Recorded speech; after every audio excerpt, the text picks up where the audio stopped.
Welcome back to the party, everybody. This is Morty, and I am your host, Lutch, aka TheIndianJesus, here to resurrect the second coming of common sense. Everybody hit that like and subscribe. You know I would do it for you, and let's party. As always, guys, if you cannot hear the video, please do let me know.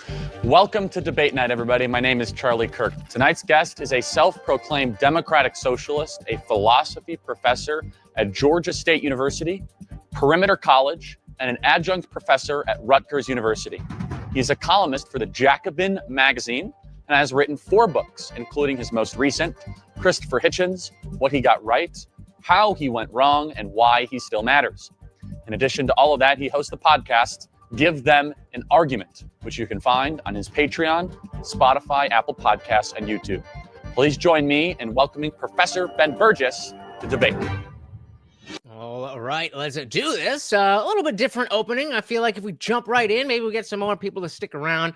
This is a debate from 3 years ago. So this was October of 2021. So this is right in the depths of all the COVID nonsense. And it's crazy to me that none of the opinions that we're hearing today are really any different than what we're about to hear from 3 years ago. They just do not learn. Let's dive in.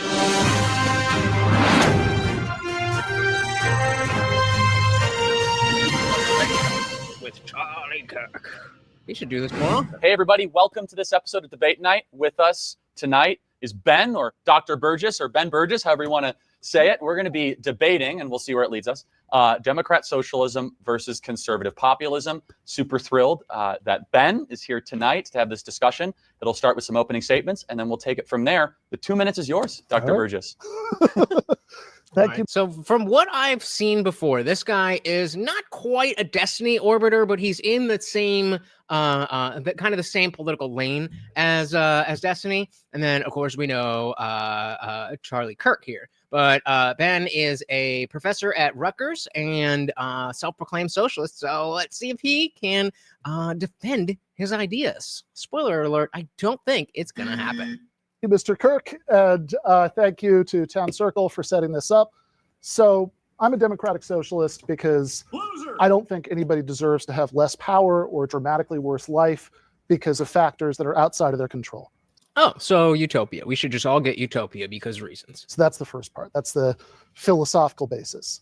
Concretely, I think it's obscene that we have an economic system where workers at Amazon warehouses skip bathroom breaks because they're worried about falling behind in their quotas, and their boss literally owns his own spaceship. Now, we can argue about what a fairer society would look like. I can contrast what I would see as utopia with what you would, and I'm always up for that kind of thing. I'm sure we'll get into some of it later. But what I really like to start out with is not so much that end point as the baby steps towards justice that we could take right now. Things like raising taxes on rich people to pay for social programs that would benefit the rest of us. Things like raising the minimum wage for the working poor. Things like making it easier for ordinary people to organize unions. So that it's funny because you may have seen I just did, excuse me, I don't know. There's a frog in my throat. It doesn't seem to be affecting how I speak or anything, but if I got it about early, that is why. But the, and now I forgot what I was going to say. Working poor programs. I just put a poll on my community tab about the concept of rich people, like really rich people. I think I put the number as like making over $10 million a year. Would it be fair if they paid, a little bit more in taxes conceptually? Or is it just completely on the basis that no, just because you make more money doesn't mean that you should pay more? And most of us agreed that, it sounds good on paper, but it just isn't fair. Would benefit the rest of us. Things like raising the minimum wage for the working poor.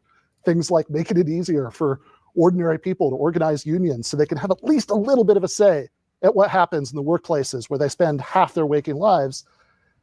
And I got to say, what always confuses me about you, Charlie, is that why are you so racist? You say that you're not like an old style kind of corporate Republican in the Reagan, Bush, William F. Buckley kind of mold. Let's go, and MAGA. Certainly the politicians you seem to be most enthusiastic about, people like Donald Trump or J.D. Vance now, make a big deal saying that they're populist, they really want to help like struggling people in the heartland. And if that's true, I don't really get why you don't support any of those things that I just mentioned. And 3 years later, he still doesn't get it. Well, very good. It's almost exactly 2 minutes. So I'll respond. First of all, thank you for being here. And if we want to spend an extended period of time bashing Jeff Bezos, I'm all for that. I think it's actually going to be really fun. So let me just first kind of tell you what I believe and why we believe it. It's kind of framed as conservative populism. Put simply, we believe in the natural law. We believe, as the Declaration of Independence says, the laws of nature are nature's God. We believe in limitations on human beings, and we should believe there are limitations on power, both government power and, yes, of course, corporate power, as Barry Goldwater said in the 1960s. We also believe America is strongest when families are flourishing, when there's a strong moral center, when middle-class work is respected and appreciated. And the populist component to this is we need to be aware of what's happening around us, see when core institutions are failing, like the family, which has been failing over the last 60 years in America, which can be attributed to many different things. I would attribute it to the rise of an aggressive social welfare state and an overindulgence in neoliberalism, that we must be willing to do something about it when the family starts to disintegrate, when our nation starts to fall apart, when our borders remain wide open. And so we pair those two things together, conservative populism. And the kind of philosophical basis for a lot of this is the willingness to act with prudence and wisdom let him finish, guys. to try and fix things that matter, things that objectively matter. And I've been really looking forward to this discussion. I hope it's more of a discussion than a debate, because we will disagree on plenty. But when you talk about an untouchable oligarchy, I completely agree. I think that there is an untouchable oligarchy in this country, both corporate and governmental, scientific and technological, that is crushing the everyday common man. Where I think we're going to disagree is that I think the end goal, the thing that we must strive to, is family formation, family protection, and that strong moral center. And conservative populism is a resurgence of focusing on these things and developing solutions to hopefully fix it. Beautiful, beautiful, beautiful. And shout out to Matthew King. Welcome, welcome, welcome to the party. We also got Dixie Insider talking about joyless read. Guys, I think that is our first, or rather our earliest side quest ever. If you guys have not seen the Joy Read, let's see if her video is here. Come on, yeah. Oh my God. Show had value, and that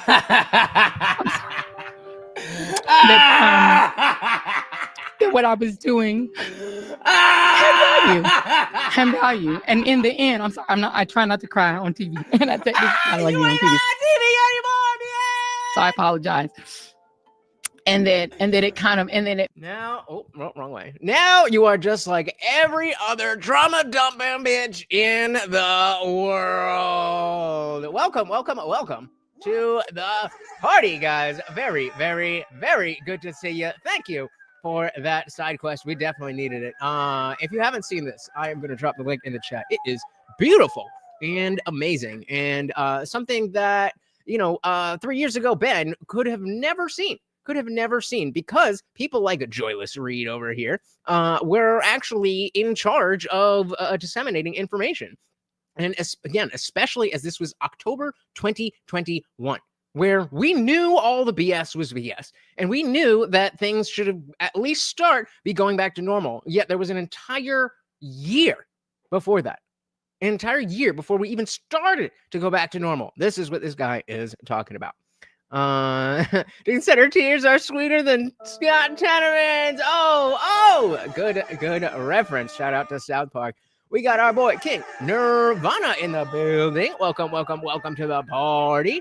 We also got our co-host Morty joining us. Welcome. And don't forget, guys, to check out that Swole Goal. And every donation comes with a treat for the co-host. Welcome, guys. Very good to see you. Let's dive right back in. Focusing on these things and developing solutions to hopefully fix it.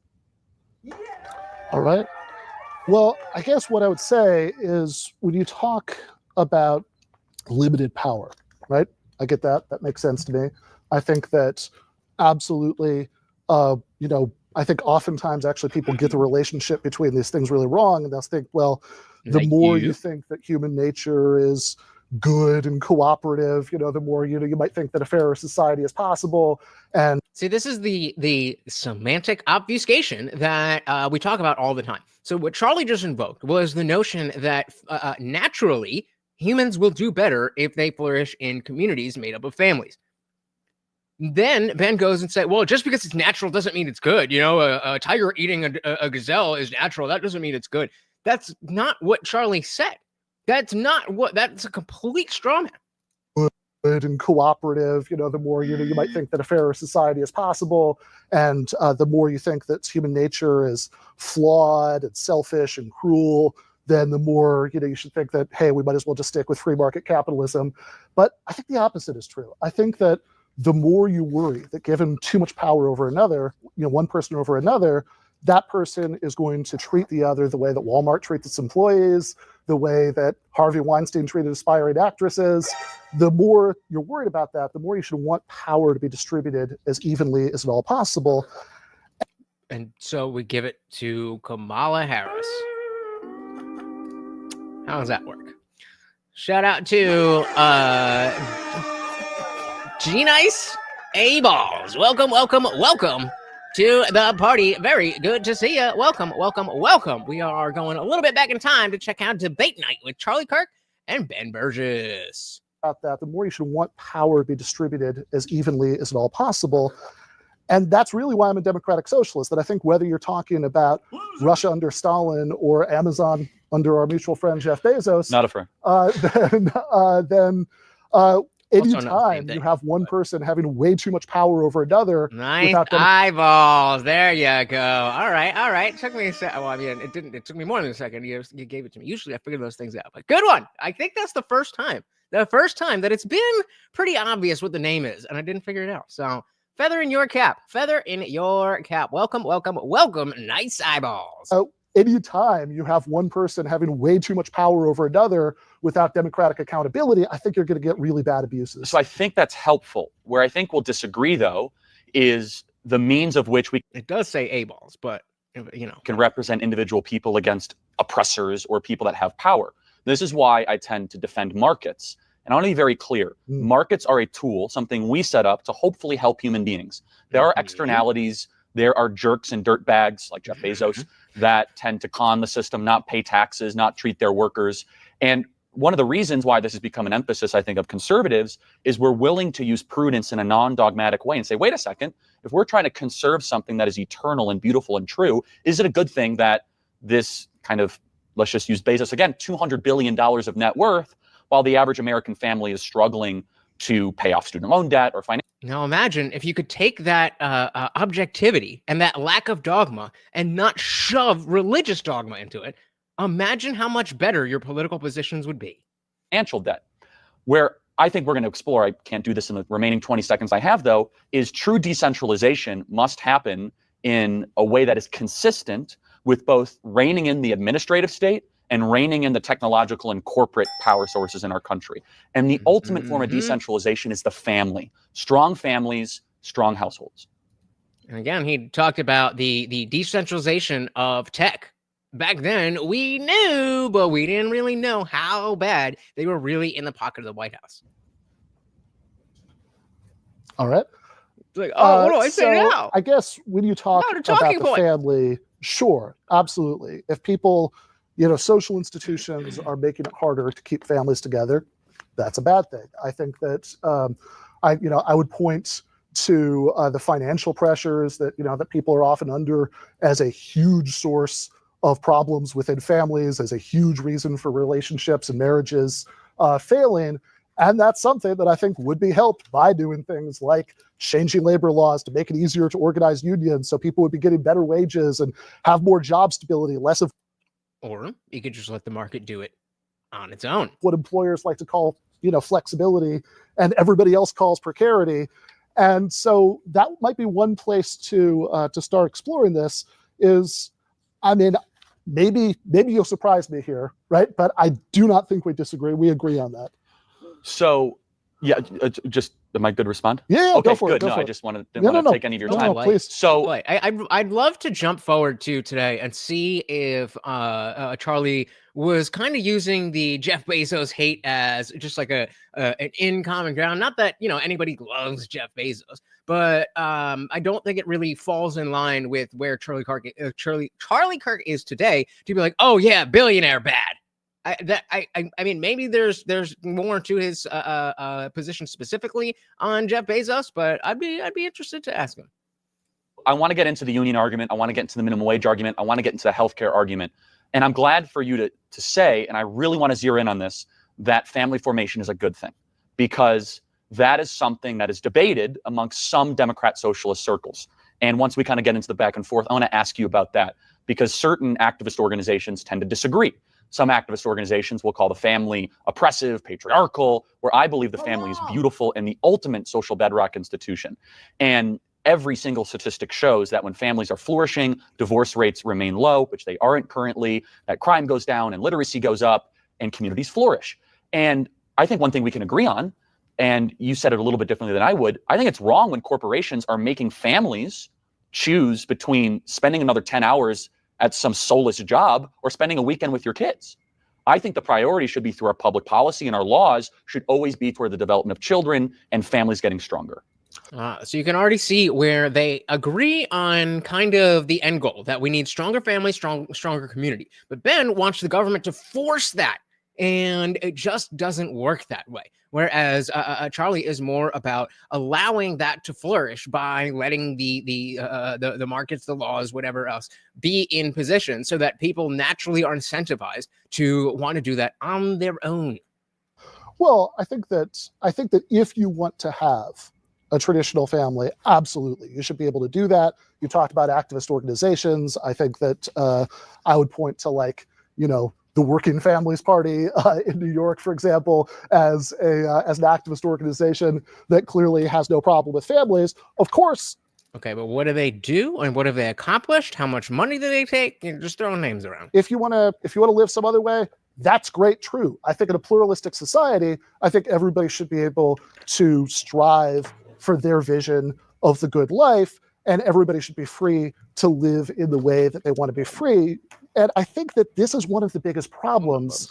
When we talk about things like healthcare, oftentimes people on my side will emphasize the fact that life expectancy is higher in places like Canada, the UK, where there's socialized healthcare, and infant mortality. And you want to talk about families, people's babies are less likely to die in places like Canada, the UK. Well, I mean, baby meaning after they're born or while they're still in the womb? Because than in the United States, and mortality amenable to healthcare, which is a stats nerd way of saying that you're less likely to die from treatable diseases, is lower in those places. And I think all those are true and important, but I don't think it's the most important thing, because most of us are not on the verge of dying most of the time. Most of us are not worried that our babies are going to die most of the time. The biggest way, I think, that not providing everybody with healthcare as a right affects the lives of most people is that it makes us less free, because people are a lot less likely to leave jobs that they hate. Keep in mind, this was October 2021. He's talking about healthcare in October 2021. Shout out to Zippy, DSM Lee. Welcome to the party. Very good to see you, sir. So decentralization is the way. Real competition will push people to improve and refine processes to be lower cost. As long as the IP mafias behave, corporate will devour all things through government. Indeed. Welcome to the party. Very good to see you guys. Really quick, if you would like to support the channel, head on over to TheIndianJesus.com for your very own official merch. We even got the Is It The phone case only at TheIndianJesus.com. We do also, guys, have a free Discord server pinned at the top of the chat. Absolutely free. 24/7. We're in there hanging out, having a great time. I definitely suggest you come and join us. And like I said, absolutely free. However, if you are a member of this channel here on YouTube, you can scroll right below the video, hit that join button. There's a few different tiers here, but it starts at just $2.99, gets you members only live streams here on YouTube, all that other good stuff. But it also opens up the full Discord server, guys. So there is plenty of other channels besides the free one, and including the voice chat. So as soon as we are done here, we head over there for an after party where we don't have to worry about any YouTube censors or anything, and you are not stuck behind your keyboard. You're actually on screen with me and everybody else. It is a good time, guys. Definitely come and join us. Dive back in. If they're worried about, will I still have health insurance? Will my family still have health insurance? people stay in those jobs and don't pursue their dreams all the time because of that. There are people, I think people who are in good families and they want to keep them together, absolutely, they should be able to do that. But there are also people who stay in bad or even abusive marriages because they cannot afford to lose their spousal health insurance. And so I think... Sounds like too much government, Ben. Sounds like too much government. Women love killing them babies, though. It does not like the killing. So we think. We can't be certain whether or not babies like being slaughtered in the womb. But science tells us it is very likely they do not. I think that we're not only happier and we not only live longer, but I think we're also freer if we take care of those things. So that's an interesting point. And what you're articulating, as before we get into the back and forth here, is what Lyndon Baines Johnson would call freedom from necessity, which is something I take exception with. I do not believe the state should play an interventionist role in saying that it is the role of government to say that you should be free from wants or necessity. I would argue that through a natural rights compact, that you should be free to pursue virtue. That's not to say you shouldn't have a social safety net, which far too often becomes a hammock, not a social safety net. But I think the design of government and the state, which is really what we're debating here, right? What is the role of public policy, should be supporting things that are objectively good for people, for... Yup. Shout out to indie film. Welcome to the party. See, there you go. They turn on ads and now you can all get together at a Christian music festival and I don't know, I was gonna make a joke, but I'm tired, I'm sick. Welcome to the party. I'm glad that you're able to, hey, the algorithm is working. Just imagine how good it is on TikTok. Welcome to the party, brother. Public policy should be supporting things that are objectively good for people, for children, for the nation, and for the country. And so I'm happy to go into the kind of three categories that are common points of Democrat Socialists next: healthcare, union membership, and kind of the development of unions and minimum wage laws, because I would argue that some of your policy prescriptions do the opposite. I was just about to say exactly that. They do the exact opposite of what he's asking for. Oh, and look, we got Indie Phil. Welcome to the party, guys. Very, very good to see you. As always, if you could do me a huge favor and hit that like button on your way in, it would mean the world to me. Welcome. I'm Tag. Very good to see you, brother. Minimum wage laws, because I would argue that some of your policy prescriptions do the opposite. They don't actually help working families. They actually raise prices and hurt job mobility. Yep. All right, no more rules. We can interrupt each other. It's totally voluntary, unlike socialism. I'm kidding. That's my first socialist joke tonight. So I missed that the first time around. Let me ask. So I want to ask you just kind of generally about Democrat socialism. Sure, yeah, let's do it. Why is it so stupid? Where would you point to as 1, 2, or 3 examples that you think are the best embodiment of the worldview that you hold? Oh, Scandinavia, Norway. Yeah.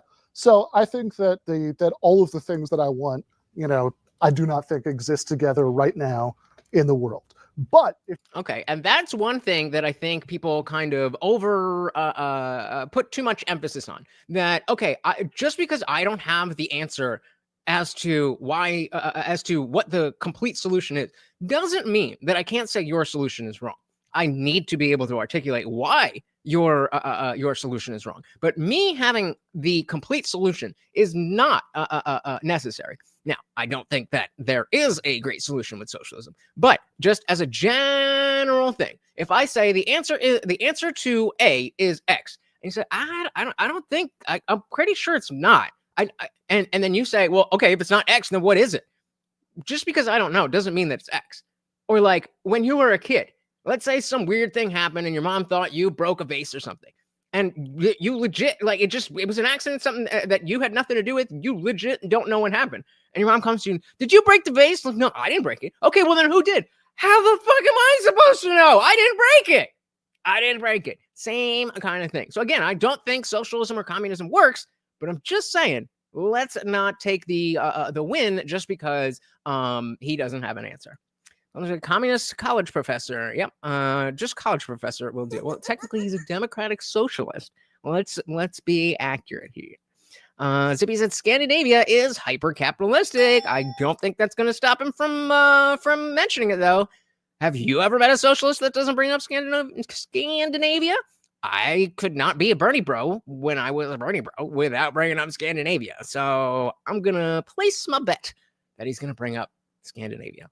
But I do think, it is an important point in general, not specifically this conversation, but in general, just because this one person says the answer is X, the other person says, I don't think the answer is X. Just because they don't have the answer is A, B, and C doesn't automatically mean that the answer is X. So just because there's been no socialist country doesn't mean that socialism can't work. Socialism can't work for a myriad of other reasons, not just because it hasn't worked before. Worldview that you hold. Yeah.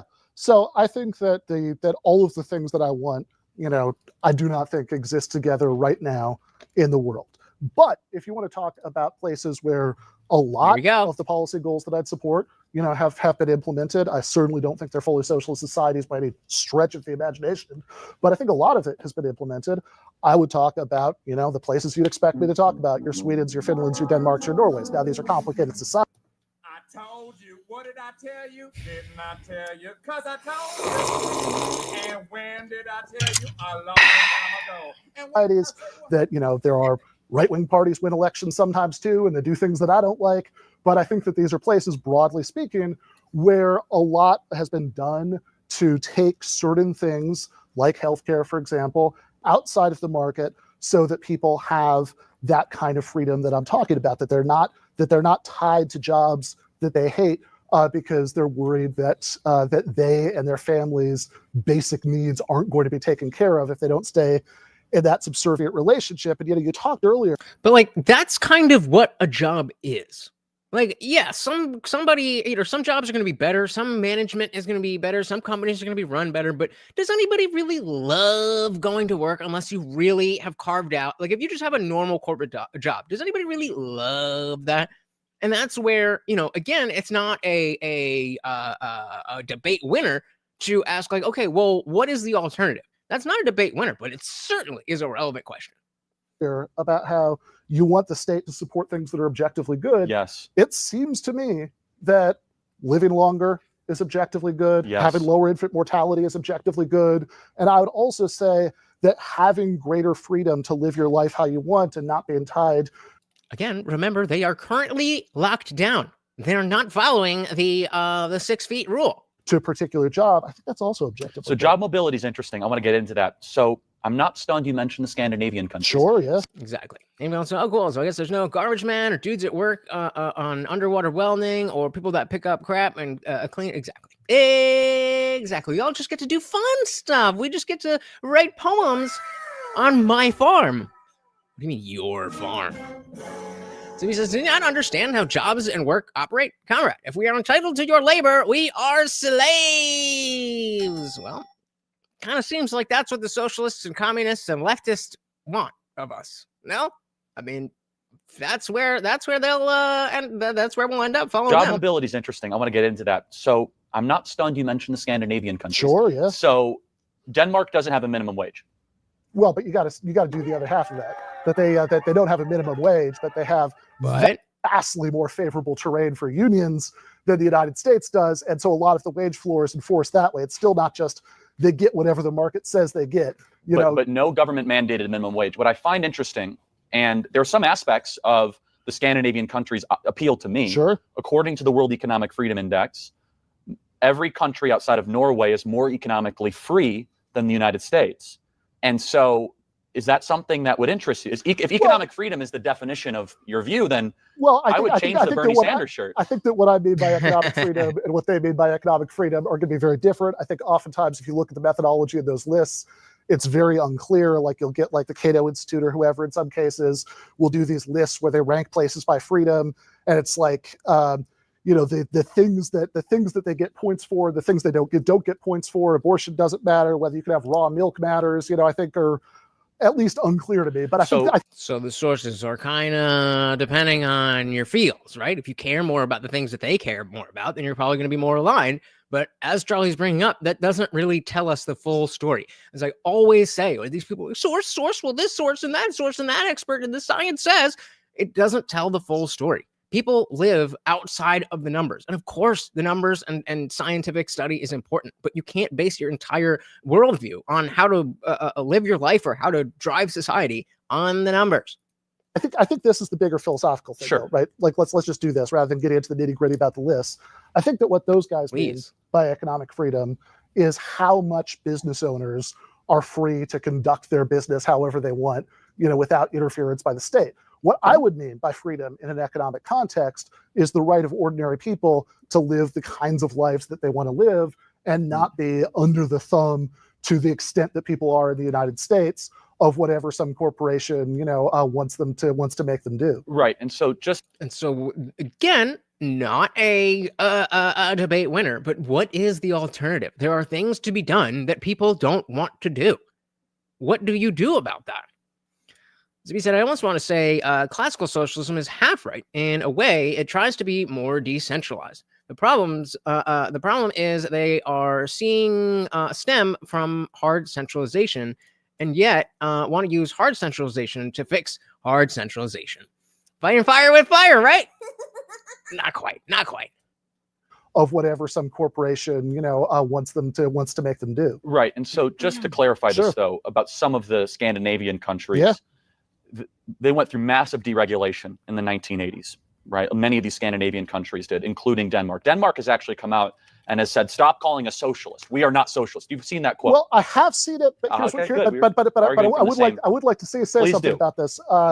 And people can check out, I actually wrote something about this last summer for Arc Digital Media. I think I read it. Okay, well, there you go. So I know where you're going before you say it. All right, well, beautiful. But the audience doesn't know. So happily, though, there are people who are watching who don't know. So let's say it anyway. So I think that saying that there's here is this center-right kind of prime minister who says, no, these social gains have nothing to do with socialism. And you say, oh, well, he says it, right? So therefore, he must be speaking for, Denmark as a whole, the Danish hive mind, I think is approximately equivalent to if the only two, if you were from Denmark and the only two Americans you'd ever talked to were Bernie Sanders and me, and you said, well, here's what they say about what America is all about. Here's what they say about, Social Security or the post office. This is the American point of view. I think, if you look at how long socialist parties were in power in Denmark and how many of those programs came about under them, I would not say that these are societies that have achieved socialism. We can certainly talk about what that would mean to me. But I would say that, because I feel like that was the heart of the question of where do you see what you're proposing played out? I feel like that was the heart of that question is, nowhere, but this place is close and they're very different and, whatever. Like, what? Olmec said, holy shit, is he really about to say that? Even though they don't want to be called socialists, that he has the actual intelligence to really understand what they should be described as? Of course, bro. He's a professor. He has degrees, okay? In case you missed it. Denmark and how many of those programs came about under them, I would not say that these are societies that have achieved socialism. We can certainly talk about what that would mean to me. But I would say that these are societies where socialist parties allied with strong unions have brought about really beneficial social reforms as an effort to move farther in that direction. So let's talk about. They're not. We don't like to be called socialists, said the Scandinavians. But Ben Burgis, professor at Rutgers University, knows better. So he said, dear comrade needs to understand you. Oh, did we get that? I thought we got that one already. Did you say that already? Yeah, you said that already. Norway, sure, country that I'm familiar with, you're familiar with. Very wealthy country. Yeah. Why? Because I think the biggest reason is that they have done something that I'm sure that you wouldn't support, which is nationalize their oil industry. You mean use fossil fuels, not keep it in the ground like Bernie Sanders would be. Bernie Sanders has tweeted, we need to keep all fossil fuels in the ground, but Norway's built $1 trillion sovereign wealth fund after. Okay, so would you support that? Nationalization? No, but it's better than keeping it in the ground. Okay, sure. I mean, look, I think ultimately we probably are better off, transitioning to other energy sources, but if we're going to use oil, I would much rather that oil be in the hands of the people, that it fund generous social programs like in Norway. I often do kind of get a sense when conservatives say this. It's like, oh, well, there's really nothing socialist about it. They've just nationalized the oil industry and used the proceeds to fund all of these social programs. I mean, if that's not socialist, can we at least have that not socialist thing? That sounds nice to me. Let me clarify. Shout out to Boggs. Welcome to the party. Said our oil gets shipped off to other countries. We make money off the oil jobs. I mean, I think that's, yeah, true. But I think the point is that there are jobs there for money to be made. Yeah, I mean, welcome to the party. Very, very, very good to see you as always, sir.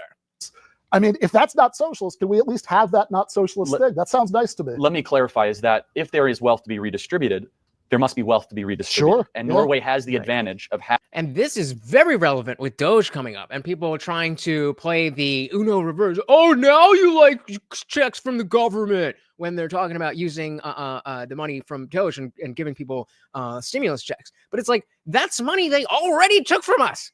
The COVID stimulus checks was more taxes or more money printed, not the same thing. This would be identical to your tax return. We said our oil is too sweet. We sell it off to others to refine it. Really? Is that a joke? It's too sweet? What? Bob said if we spent oil money on the people, America would be off the chain. Yup, I'm about it. Exactly. It's not a check. It's a refund. Bingo. I mean, it's a refund in the form of a check, but it's not a stimulus. It's a refund. If there is wealth to be redistributed, there must be wealth to be redistributed. Sure. And Norway has the advantage of having some of the most strategic oil reserves in the country. And I just pinpoint it in particular because there tends to be this anti-fossil fuel development movement. It's something Norway and the United States have in common is that we have a lot of oil. Now, if you want to... Yeah, but if I understood correctly, they're proud of that. Whereas, I mean, up until November, we as Americans were very ashamed of that. Like, oh no, we need to be green. We need to keep your AC at 78 in the summer. Otherwise, the world's going to end.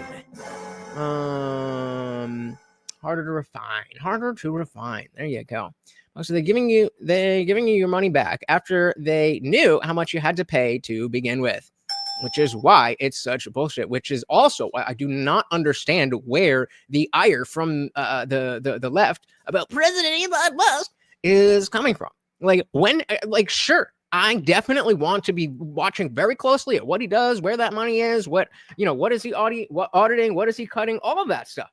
But so far, more, you gotta lay down, buddy. What are you doing? So far, seems like he has the interest of the average Americans in mind. It doesn't seem like he's doing this, at least solely for some financial gain. I'm sure if there's financial gain in it, in the same way that I don't think Trump became president just to help everybody. He wanted to do it for his own selfish gain, but within that selfish gain is our benefit. What is the issue? So we said Germany shut down nuke plants to buy oil from Russia. It'd be smooth brain move there. Maybe the ADF will get them fired back up. Hopefully. Again, I know you've said you don't want to do this. No, of course, I think the private ownership of minerals is a strategic advantage for the United States. But let me ask you about what I think is one of the reasons why I think the Scandinavian countries' pursuit of egalitarianism looks good on paper. And this is strict immigration. Now, this has changed in recent years because of a lot of the Syrian refugee crisis and more kind of... I was going to say the same color. He just said it before me. A left-wing government's taking over Sweden in particular. But Norway, for example, takes in about 70 immigrants a day, even with their more relaxed policies. America, much bigger country, albeit 2,740 legal immigrants, about 5,000 if you include the people going across the southern border. Yeah, just 5,000 a day. Only 5,000 a day. Until it ramped the fuck up the week after this debate, right? Do you, as being a Democrat socialist, do you support closed borders and strict immigration? No, I don't, and I'll tell you why. So, two reasons. One. How did that age, Ben? Closed borders and strict immigration. No, I don't, and I'll tell you why. So, two reasons. One is that I think that, all of the economic data that I've seen says that having more immigrants actually increases the amount of wealth that society has to go around. And the second is I would ask what the alternatives are, right? So, we can do, like those families that, that you talk about, right? We can, those what did you call those families, families, yeah, those things. we can do things like separating families. We can do things like raiding, churches, to drag out immigrants. But I think we would really, really, really have to step up that, like, by like a factor of 100 to actually get rid of all the undocumented immigrants. Shout out to Tom Homan. Ship them out. Ship them out. Because even just 3 years ago, it seemed like an impossible task. But you just have to do the thing. Hold the borders. When there's people here who aren't supposed to, send them back. That is it. Buck said he's either dumb or lying. I picked the latter. I don't know. I do, I've been bamboozled before, but he does seem, from what I've seen, which hasn't been too much, but from what I've seen from him, he does seem like he actually believes what he says. He doesn't seem like he's grifting. But like I said, I've been fooled before, so I don't know. Country, whereas I think a much better solution, if what you're worried about is, hey, here are people coming in who, yeah, they definitely contribute to economic growth, but here are people coming in who are willing to work for low wages, whatever. I think a much better solution to that problem is for those people to not come here in the first place, to have and give those jobs to Americans. Pathway to citizenship, so that they're not afraid to do things like join unions, or they're not afraid to do things like, take their employers to court when they violate labor laws. I think that's a much better solution to that problem than the sort of heavy-handed, police state kinds of tactics. Maybe back before 2020, but certainly not now. And I would love for Charlie to dig in on, his positions on unions, because I'm not super familiar with, the political gravitas, let's say, of unions. I hear it talked about a lot, but I've never been in a union industry, and it's just something that's kind of evaded me. So I hope they go into that a little bit more, because it seems like when they started, it was for good, and then, like so many other things, it got corrupted. But I could just be talking out my ass there. So let's find out. The sort of heavy-handed, police state kinds of tactics, which I think would be the only way that you're actually going to resolve the status quo in the other direction. One of the things I like about Norway that you just said you don't like is to become a Norwegian citizen, you must speak the native language. It's a non-negotiable. You must have citizenship by birth. It's not applicable. And you must have lived in Norway for at least 8 out of the past 11 years. And so maybe you can help clarify this for me, because So he said, unions are just another corporation. It's like a mob. Great if you can get in, but not so great from the outside, I assume is the end of that sentence. Context said they broke the law, so we should cater to them. So they support the unions and policies that I'm in favor of. Yeah, it's just like, that's another reason why I want him to dig into that, because that's like the 3rd or 4th time that he's brought up unions, and he hasn't really discussed directly how unions should or could affect what he's talking about. And again, I want to be clear that like, if you're talking about socialism and economics and broadly talking about unions, yes, that's my folly for not fully understanding that. But given that they're having a debate and recording it and putting it out to us, hopefully we can learn a little bit more about it. I said I'm all for people coming here. Just come in through the port of entry and do the things just like everyone else.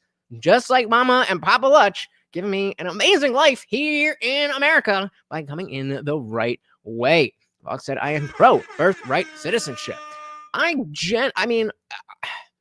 am too. I just don't like the way that it is abused. So I'm not fully in one camp or the other on that. I would love to, and that's kind of the, speaking of debates and other things. One of the things that I'd love to discuss more with people is things like that, and talk about the nuances instead of just the overall big idea, to dig into these things and see, like, okay, well, what is the position, and then what is your take on the position, if you know what I mean. Because rarely is it just like, oh yeah, it's whatever Trump said is exactly what I think. Norway for at least 8 out of the past 11 years. And so maybe you can help clarify this for me, because the mascot you're wearing on your shirt has changed on this, because I would understand the position you're espousing more if you said, hey, we're going to close off the borders. We're going to take care of our fellow countrymen. We are going to reject these globalist institutions, because Bernie Sanders used to say that. In 2013, Bernie Sanders said, it does not make sense to me to bring hundreds of thousands of those workers into this country to work for minimum wage and compete with American kids. Bernie Sanders said in 2007, 6 years prior, if poverty is increasing and if wages are going down, I don't know why we need millions of people to be coming into this country as guest workers. What changed? Well, I think that the main thing that changed is that the context of both of those quotes that you just read was not about whether there should be a pathway to citizenship. It was about exactly the opposite. It was about the Bush administration's interest in 2007 and then later revivals of it in 2013, attempts to create a guest worker program. Is he, though? In what way is Bernie based? Why does he no longer say the millionaires? Why is it just the billionaires? When I was a Bernie bro, it was the millionaires and billionaires. And then he made money, and now it's just the billionaires. That's a big one. I'm sorry. It may seem nitpicky, but I would love an answer on that, on how you can be based and be that much of a flip-flop. Guantek said, I want to say I'm pro birthright citizenship, but I have to ask myself if it's just because it's what I'm used to. Actually, I don't have any unwarranted reason for why it's a good or bad thing. Well, the bad thing is the anchor babies. The question is, how much is that really being used? And not to say that it's not, but like how much actually is that being used? And then the other side of it is people who are born in America who are not Americans and are not like, nationals from another country, where I don't know what you would do with that person. I don't know. I don't have a good answer either. Like I said, pro guns, pro worker. He would have made a great president. I mean, he would have been better than Hillary. I'll give you that, but that's a low bar. That's a low bar. And why did he stop saying millionaires as soon as he became one? The revivals of it in 2013, attempts to create a guest worker program, which I think he rightly compared to legalized slavery. A lot of immigrant rights groups were actually against those proposals. Yeah, kissing rings is the opposite of based. That's some beta shit. That's some beta shit, which is what the entire uniparty establishment has been, which is why MAGA is such a, I almost want to say bipartisan. It's not, but I kind of feel like in the next term, maybe if not the next term, then the one after that, I feel like MAGA can be not an apolitical thing, but a bipartisan thing, just an America first type of perspective. And that's not what Bernie is, not at all. And Philip said, I would love to see the stats on Chinese nationals coming into the United States and having children. That's what I'm saying. Me too. DC is the definition of beta shit. Agreed. And where has he spent his entire life? And what has he done?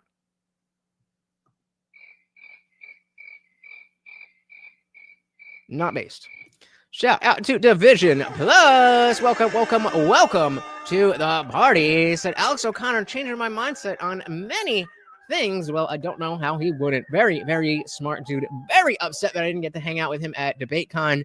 And, if I could say, again, I don't know. So he was supposed to be at DebateCon. And he got death threats from Islamists and didn't show up. Now, I didn't see what they said, but there was 9 armed guards there. Pretty sure we would have been fine. But anyway, a whole different thing. Shout out to Alex O'Connor and a shout out to you. Welcome to the Party Division Plus.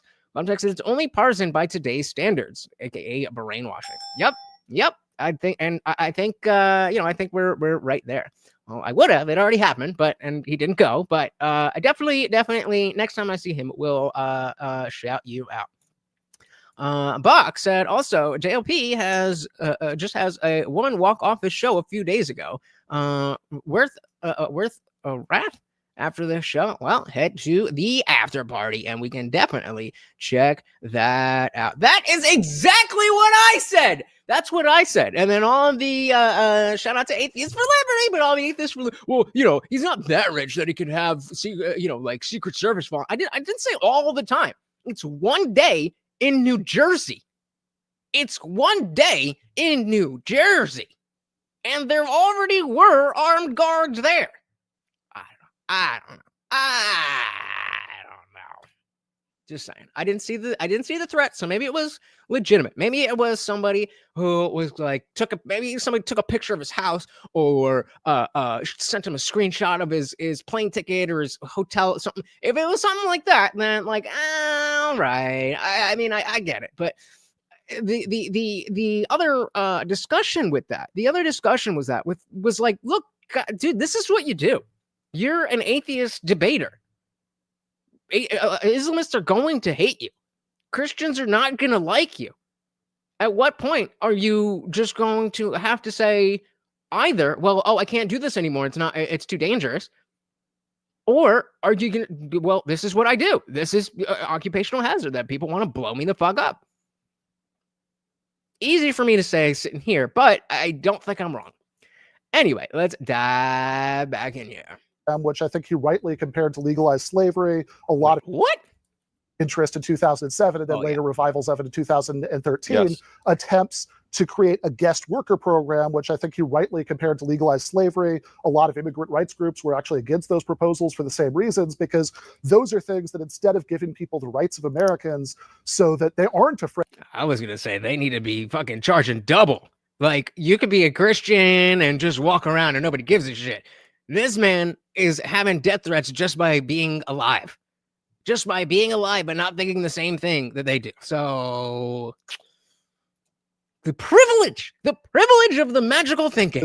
Those are things that instead of giving people the rights of Americans so that they aren't afraid to do things like organize unions, those are things that would essentially just legalize the status quo. This is a second tier of workers who are not going to have those citizenship rights, who it's much easier to, it's easy, who you can kick out of the country if their employer decides they don't like them anymore. And I think that is a completely different thing. I think it could also, so I think in that case, I think there's less of a contradiction there than you think. But hey, look, Bernie Sanders isn't on my shirt because I think that the man is infallible. I could rattle off a list of things that he's gotten wrong over the years, but the reason he is that I think he's been the most important champion of doing things like raising the minimum wage to $15 an hour. And how is that working out? How is that working out? Where is it? San Francisco and Seattle are at 15? Like, how's that working out? Giving everybody health care, ending the wars. Do we all have government health care? I don't have government health care. Not saying that I want it, but we don't have that. What are you talking about? We don't have that.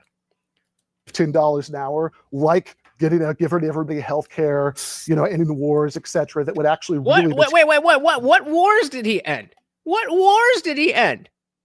I don't remember him ending any wars. Now, at this point, Trump, I don't think, Trump hadn't ended any wars at this point yet. But yeah, what you talking about, bro? What you talking about? Yeah, right. Like, hell no. I wanted to hang out with him so bad. Zippy said migrants need to be tracked near 24/7 so they do not disappear overnight. They are a second-class citizen. Though a third party should be the only one to look over them, not the employer. That's fair. Any film said 70 Christians found beheaded in church in DRC. Where's DRC? What's DRC? Help me out.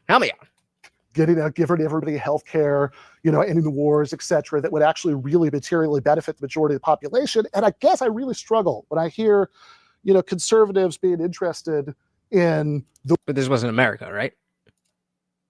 welfare of the working class. Suddenly, when it's this issue of competition from low-wage workers, which is a question of pitting some workers over other workers, but when it's a question of doing things that would benefit workers in general, like raising the minimum wage, like giving everybody health care, then suddenly it seems to be a different story. Suddenly it seems to be that this is too interventionist, this is too administrative state. I mean, kicking immigrants out seems like a big expansion of state power to me too. So are you under the impression that ISIS likes atheists? Is that what what we're saying here? Do you think if those 70 people were atheists, they would have been like, hey, yo, yeah, no Christians suck? That would not have happened. They also would have been beheaded and maybe had their heads on a stake. So I'm not trying to make it a competition.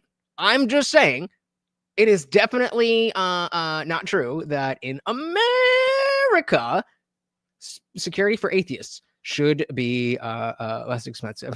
Sounds like Africa. Yep. Zippy said, use institutions as middlemen to deal with migrants.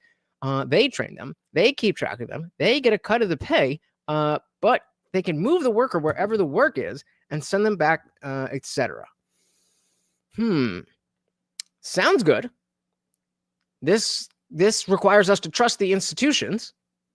If it would be a new institution, then I would be more likely to trust it. But if we're just kind of giving this to BPD, which is working with the child traffickers, then again, it sounds good on paper, but does it really happen? Oh yeah, I mean, there's religious violence of all types all over the world. Nobody is questioning that, and it's silly. It's bad. It's why we should end dogma. You cannot have that happen without dogma.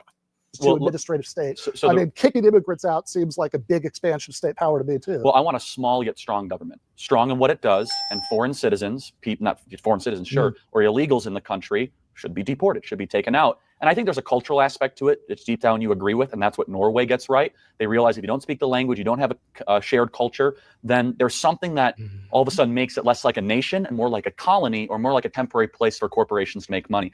And so they're super, super, super Christian there, right? Oh, no, they're not. Oh, okay. Talk about the minimum wage. Sure. So the reason why I don't want abrupt, quick, let's say increases in minimum wage is it actually hurts workers. Washington Post, a very credible new study on Seattle's $15 minimum wage says the following: workers have seen cut payrolls, they've been put off hiring, reducing hours, or letting their workers go. That is obviously Seattle. Another study from Target, just because Target raised their wages abruptly in 2019, shows that workers say their hours were cut, leaving them struggling. Another one. It's almost like we could predict this stuff. It's almost like we know that the minimum wage is not a platform on which poor people stand, but a barrier which they must overcome. Okay, so I can go through them. I have a whole packet of them. Let's pause and do the first Seattle, couple. the same thing. First couple, first, because in Seattle there have been a bunch of different studies. Well, instead of going through all of them, because clearly, unless you have an at least equal list of places where they've raised the minimum wage and things are going better, then I think we can at least see a very, very, very, very 100% strong correlation. Maybe not a causation.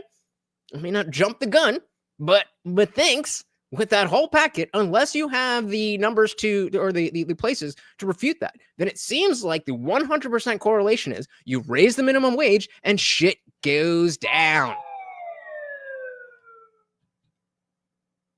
Do you have any examples of that? Then what are we talking about? We don't need to get into why all of these things, unless there is a really good reason. And I'm willing to listen. Let's hear him out. Let's pause and do the first Seattle, couple. the same thing. First couple, New York. first, because in Seattle there have been a bunch of different studies, including one from UC Berkeley. I know.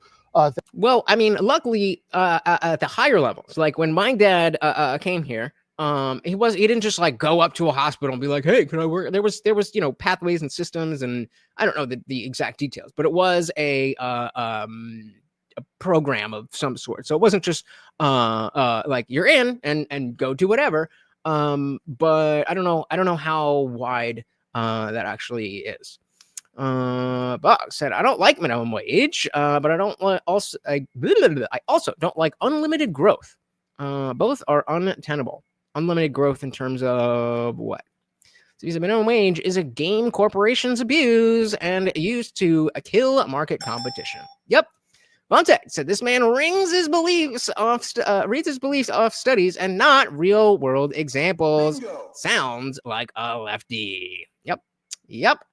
Cost of living is never talked about. Well, cost of living is tied to all of the other things that go into how the economic structure works. Any film said guy on the left knows there's all kinds of studies. Kirk, here are the factual job outlook from the federal government. Guy on the left, no studies. Well, and you know he's the professor, so he's got them all up here, bro. The guy on the left knows there's he's got no studies. Exactly. Wage equals more market competition. A shitty dinner is a billion times better than meh fast food. Dilly dilly. That's a bar, my friend. I'm going to change it to a shitty diner, but a shitty diner is a billion times better than meh fast food. San Francisco money is different than Duluth money, right? Mass migrant labor is more jank and unrefined. Yeah, that cannot be. Cannot be. All right, diving back There's in. been a bunch of different studies, including one from UC Berkeley, I know, that have, I don't know which one. So unlimited growth being the price only goes up over time. It used to be a nickel machine, then a quarter machine, then a 15. Gotcha. Including one from UC Berkeley, I know, that have, I don't know which one was published by Jeff Bezos' newspaper that you're referring to there. Trust me, I'm no fan of the Washington Post. But there was another study from UC Berkeley saying that actually it had no effect on the employment rate. Either one. That is exactly the same situation, because if you look, it depends on, if I need 10 hours of labor to buy something, then I don't care if I make $1 million an hour and it's $10 million, or if it's $10 and I make $1 an hour. So that's not really relevant to because either way, it doesn't matter at all. What would be the difference? What's the difference in making $10 an hour and working 10 hours to buy something that's $100? Obviously, making it simple numbers.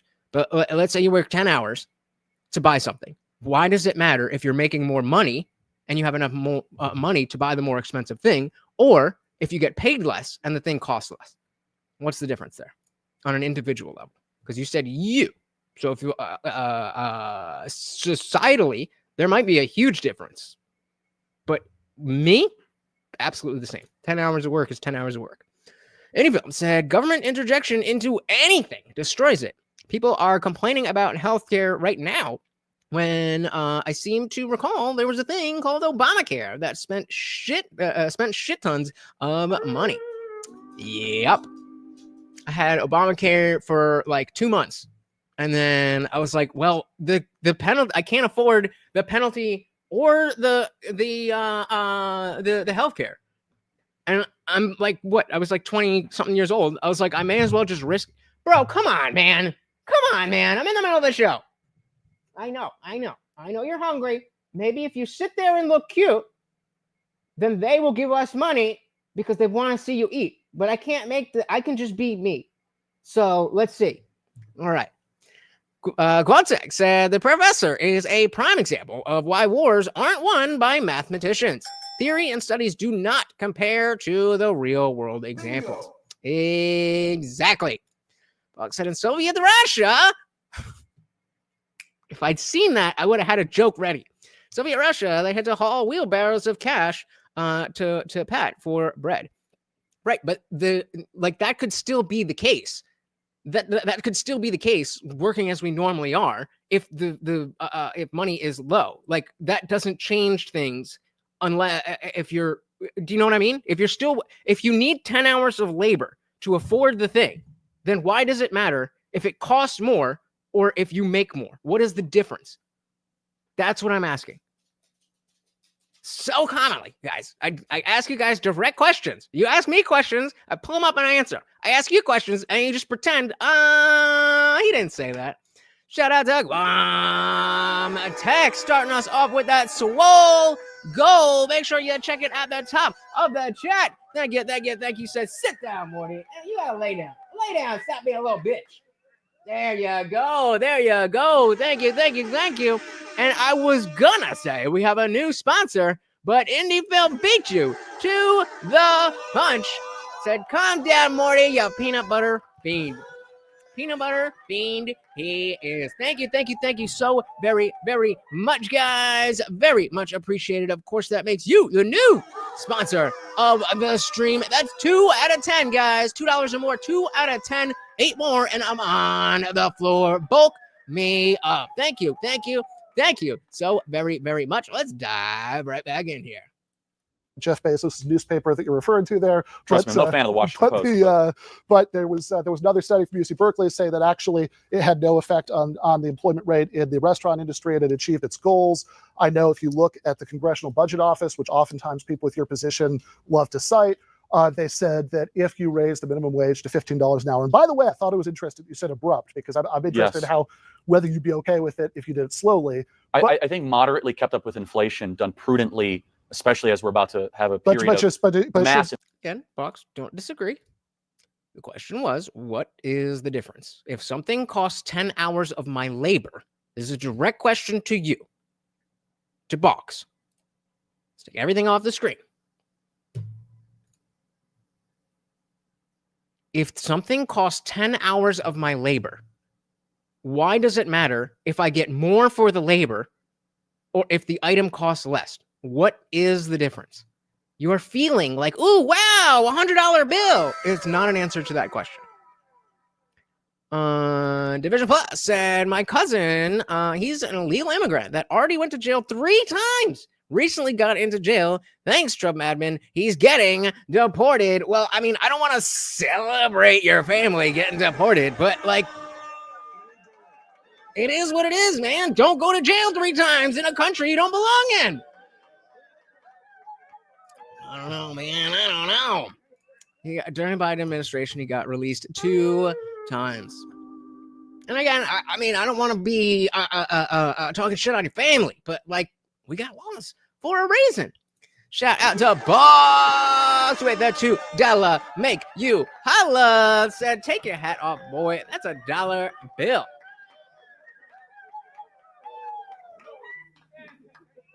Another reference going right over my head, but thank you, sir. 7 more guys, and I'm on the floor, and Marty gets his bone. Thank you. So very, very much, guys. Kept up with inflation, done prudently. Yeah, I forget exactly. It was right before I tweeted it. Right before I went live, there was something. It was one of those Ped Patrol guys. If you're not familiar, they're these dudes that will be fake. They'll pretend to be like 15-year-old girls online and try to catch these the PDFs, and they get all the chat logs, and they go and they confront them, and they give all that stuff to the police and get them locked up. And there was a cop who was like, "Hey man, you got to do this the right way." And I was like, "Well, I mean, we've talked to many lawyers, and we've done this many times before. We've gotten convictions. We work with the police." And it was very clear that the cop was like, "Well, this is my job. You don't do my job." It's like, bro, he was trying to do stuff with a child, and you care about getting the glory? Like, come on, man. That is why I'm for law and order, not back the blue. Gowante said, I think people would choose better jobs if they understood that the amount of money made isn't the problem, but the time it takes to make it. Bingo. Get good at quick money skills, not slaving for a raise. Absolutely well said. Because that's why that's at the heart of the question here that Box has.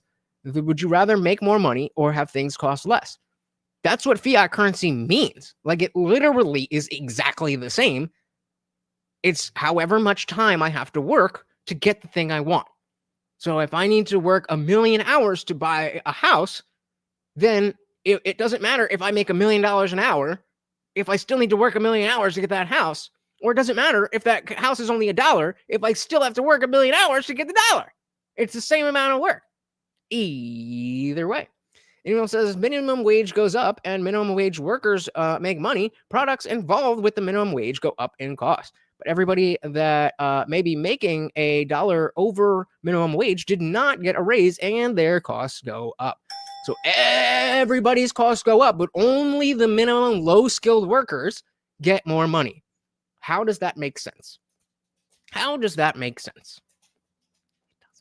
It doesn't. Morty, if you come up here, you better stay up here. With it if you did it slowly. Come on. I think moderately kept up with inflation, done prudently, especially as we're about to have a period of mass inflation. I think that that coupled with a workers' tax cut and other pro-growth policies wouldn't be the worst thing for the economy. Okay. No, Exactly. I think that's a moderate economic position. But keeping up with inflation, right? Like you're still saying the purchasing power of low-wage workers should be what it is now. And I would say that if you want to run this argument that, well, it's actually going to hurt, that's actually going to hurt workers more than help them. The studies show that it has. I don't think the studies do show that. Well, so here's what it says. Low-wage workers. Here's why. I understand what you're saying, that the studies show, some of the studies show that minimum wage increases lead to increased unemployment. That's some or all. Some or all. Show me the ones that say that minimum wage help that aren't funded by, Act Blue or something. Shout out to Zippy, the Emily with the Rumble rant. Thank you, sir. Yummy. Of course, for Morty said hard centralization is the problem. Have to break up the mafias and get the market back to eating where it shits. Indeed. Well said. Once again, very, very much appreciated. Before we dive back in, we got this from Guamtech. Said, this is why I got into sales. Sales is rough, but they get paid so well because the hardest part of running a business is getting the product in front of people to buy. And I hear that. And that's where, if you have, the other thing about sales is if you have skills in selling, then you really only have to adapt that to what the product is, which makes it very easy, not very easy, but easier than other industries to move up. And from selling, vacuum cleaners to selling life insurance to selling boats to selling planes, it's still all selling. You just have to learn the differences in those things, as opposed to, being an insurance adjuster and then trying to go and be a pilot. Like that doesn't have the same adaptability. Well, I appreciate it anyway. 1.5, like we were just saying with Bucks, 1.5 is still $5. Just saying. But thank you very, very much. Some of the studies show that minimum wage increases lead to increased unemployment. That's the big claim that's usually made. Sometimes people will also say that leads to a reduction in hours, but the big one is usually increased unemployment. And so I'd say two things about this. First of all, the effect of minimum wage increases on employment is bad. Like the most studied thing in empirical economics in the last several decades. So I'm right about it because other people have studied it and said things that agree with me. Even though we can look out at the world and see this place looks like shit, I bet you they have a high minimum wage, and you can damn near be not too far off. The most studied Please, thing tell us in more. empirical economics in the last several decades, and there are studies you can find that say yes. There are a lot of studies that you can find that say no, and a word I almost never hear from people who say that it's going to lead to unemployment increases is meta-study, right? In other words, if you look at a bunch of studies over time and see since you could have, So all the studies say this is bad, but if you look at all the studies at the same time, they'll say that it's good. What? Very small sample sizes and making big conclusions from very small sample sizes is generally, and then making a big deal about them in the press. That's To be saying it may be moot in the next 10 years with AI and robots. No one has a job, but AI and robots make stuff a bit cheaper. That gets us into the UBI discussion. And I think that based on the current structure of the country, I would never, ever, ever be on board with a UBI. But we're going to get, I don't think it's going to be 10 years. I think maybe closer to 50 to 100 years. But yeah, I don't think that there's going to be enough jobs to do. Everything will be done. But I mean, it may be a matter of, that stuff. Then there's an infinite, increase of coding type things where there needs to be a warehouse full of people making sure that the AI is running for, the entire Hollywood or whatever the fuck it is. I don't know. But definitely raises the question, how and when do we start thinking about the reality of UBI? Phil said, interesting how when California bumped up their minimum wage, McDonald's put in self-serve kiosks to place your order and got rid of employees across the country. Yep, now they've got what? AI tellers. Context said he's saying the more you overcomplicate things with more information, the more it looks better for me. Pretty much. Let's run it back because that is exactly what he's saying. If you say, then say no. And there are studies you can find that say yes. There are a lot of studies that you can find that say no. And a word I almost never hear from people who say that it's going to lead to unemployment increases is meta-study, right? In other words, if you look at a bunch of studies over time and see, like, since you could have, very small sample sizes and, and making big conclusions from very small sample sizes is generally, and then like making a big deal about them in the press, that's how people end up believing that plants can think and coffee cures cancer, that they looked at like some study with some super small sample size. But hey man, I don't know, like I was on acid and these trees, they kind of were talking. So I don't really know. So I was trying to articulate the make more or pay less.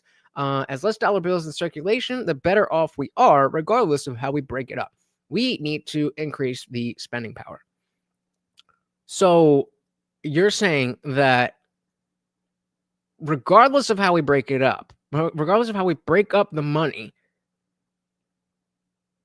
okay.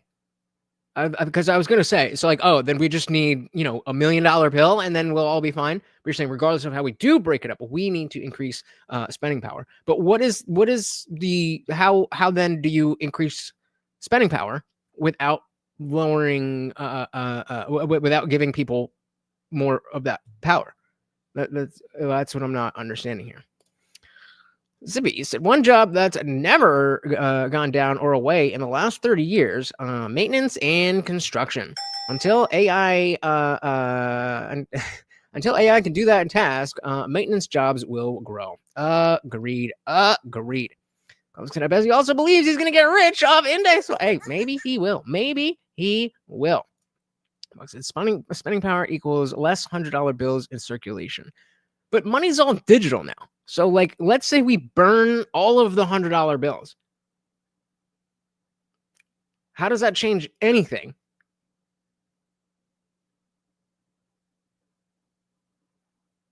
If it's not tied to the digital number on the screen. Yeah, so that's it's not about that's kind of where I thought you were going originally. Is then we could just, if we take them out of circulation, you're basically talking about deflation, which is, we would definitely like some deflation. Coffee cures cancer, that they looked at like some study with some super small sample size. But when you do the meta study of a bunch of different studies, as if you haven't seen this meme 7 bajillion times, most of those show no. But let's say, for the sake of argument, yes, let's say that it does lead to some unemployment increase. And socialism sucks. Because you agree. At least we know which teams they're on by their shirts. Certain studies do show that. Yes, certain studies do show that. I think most of them, and especially meta studies over time, say no, but sure, let's say yes. So if yes, would that mean... Wait, what? Because you agree, certain studies do show that. Yes, certain studies do show that. I think most of them, and especially meta studies over time, say no, but sure, let's say yes. So most of the studies say yes, but if you study them all at the same time, they say no. So if yes, would that mean that it was going to hurt workers more than help them? Well, we could look at like the Congressional Budget Office, what they said in 2019, which was that 2/3 confidence that you'd have a range of unemployment effects somewhere in between 0 and 3.7 million. And most likely, they said 1.3 billion people would lose their jobs. Now, that's bad. I don't want 1.3 billion people to lose their jobs. That's a lot of jobs. But they also said that 27 million people would keep the jobs that they have right now and be paid more and would have more. So you're talking about taking money from the working class and giving it to the elite. Is that not what he's exactly saying? Even said digital money and paper money are both vapor and actually meaningless. They both have no real value. I'm very interested to see how much gold is left in Fort Knox. And actually, I'm going to do the same poll that I did on my community tab. Shout out to Equality and Deference. Said, you misspelled wrecked. No, I did not. Okay, that's how the cool kids say it. All right. Welcome to the party. Let's dive back in here. I'm gonna run that poll. Jobs they have right now, and be paid more, and would have more purchasing power.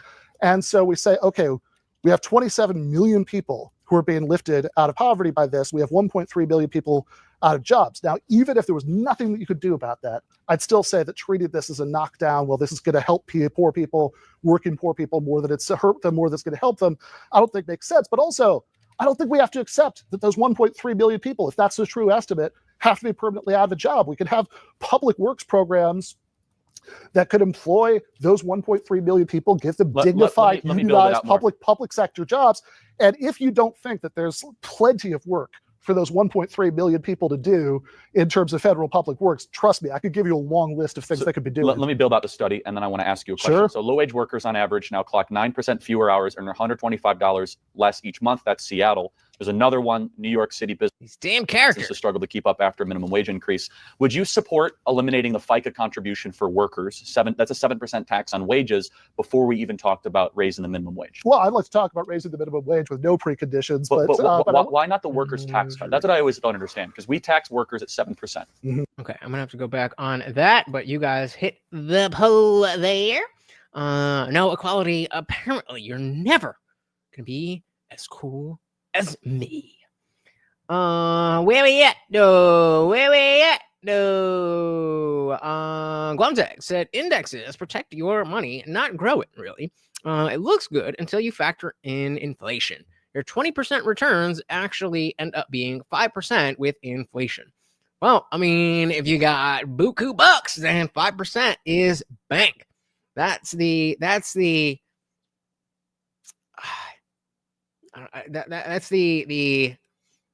I don't know, the other side of the coin or something there. The thing. Zippy said the gold standard is not based on gold trade. It's calculated differently. The gold standard is a lot better than fiat. Yep. All right. I'll take any of your worthless gold. I completely agree with you. And I want to. It's heavy, right? So let me take that off your hands, bro. I got you. Sand dollars. Matthew King says sometimes you gotta sacrifice some for the good of society. Typical commie reasoning. That's what I thought he said. I gotta go back, but that's what I thought he said. If not worthless, gold is overinflated. But I mean, maybe, but in comparison to paper money or digital money, like there's a lot more value. There's the value that we put in it as you know, the same value that you put in something sentimental, except it's more objective. Anyone said erase the minimum wage does not increase purchasing power for those minimum wage. For those with making the minimum wage, the purchasing power stays the same. Yep. Equality Different said by the supernumerary nipple of Jesus fucking Christ, minimum wage sucks, furry asshole, and fails on every level every time. All right, fair enough. All right, I gotta go back and hear what he said here.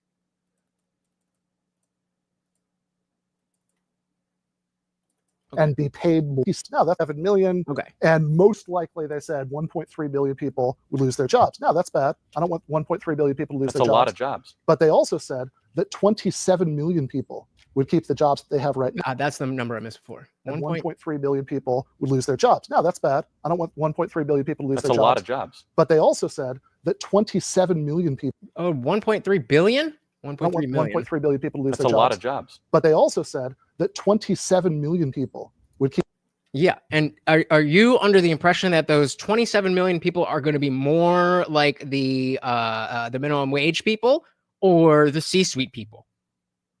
which is going to be more likely to be in the 1.3 that's going to lose their jobs, as Indie Film just brought up about the kiosks at McDonald's. So it's, again, you go back to, well, 1 million is less than 27 million by a lot. So therefore, 27 is better.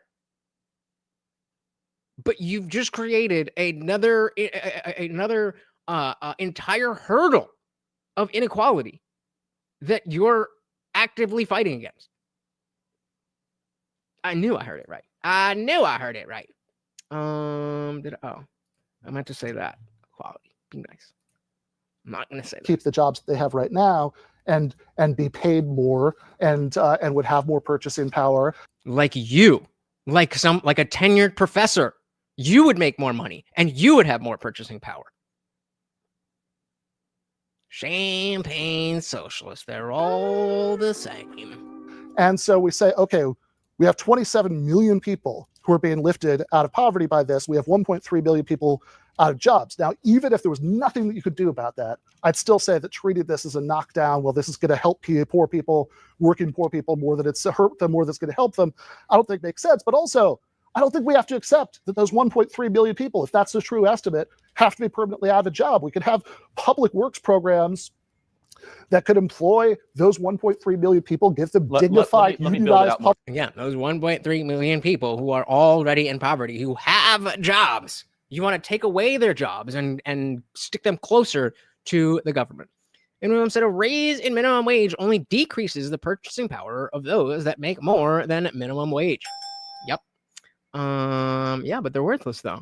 They're worthless. I mean, what do you need them for? They're so worthless. I'll come and pick them up. Matthew said gold is definitely overinflated, but we as a society accept the price. Fiat is just whatever the government says it is. Exactly. Yep, you are not lifting those people out of poverty. The poverty line will just change. Bingo. And not in the good way. There will be more people in poverty, as we've seen over the last however many years. So they're not lifting you out of poverty. The poverty level, exactly. You guys, I get it. Calling difference. We went with our attack. Where is that thing? I haven't used it in forever. Is it still here? Yeah. Attack ideas, not people. But you can attack anybody on screen. So if I'm on screen or one of you comes up, then it's fair game. So Equality Difference said, okay, I hate Charlie football head Kirk.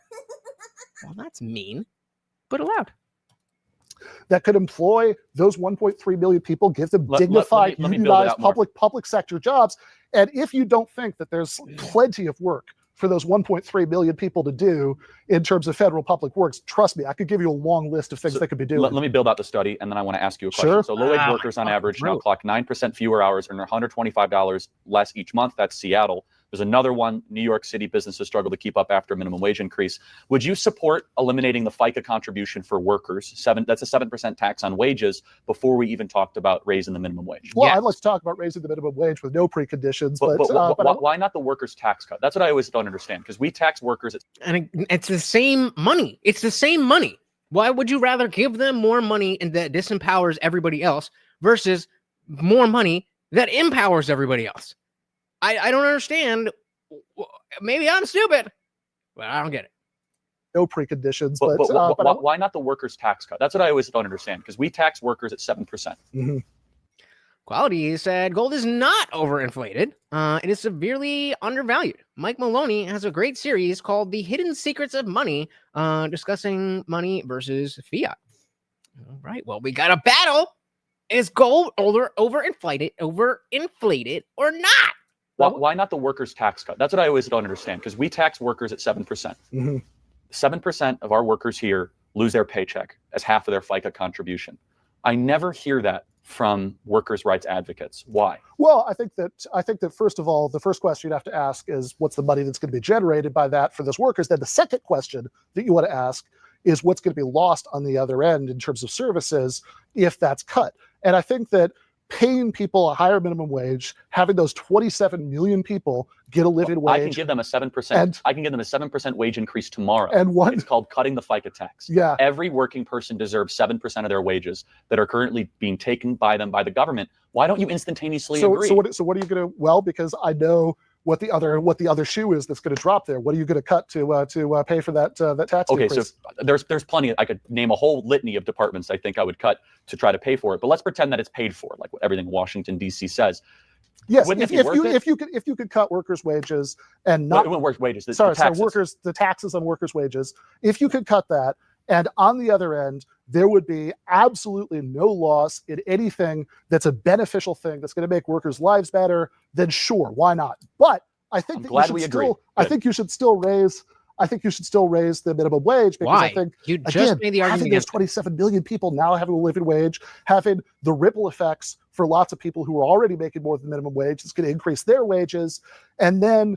But then, as we've been discussing, all their wages will go up and all the purchasing power goes down because there's so much money out there. There's this thing. I mean, I only got a bachelor's degree in psychology. So this guy definitely knows more than me, but I'm pretty sure there's a thing called, it's like two things. It's like a thing and then a thing. And they're directly, like when one goes up, the other goes down. Demand and supply or something like that. Stupid.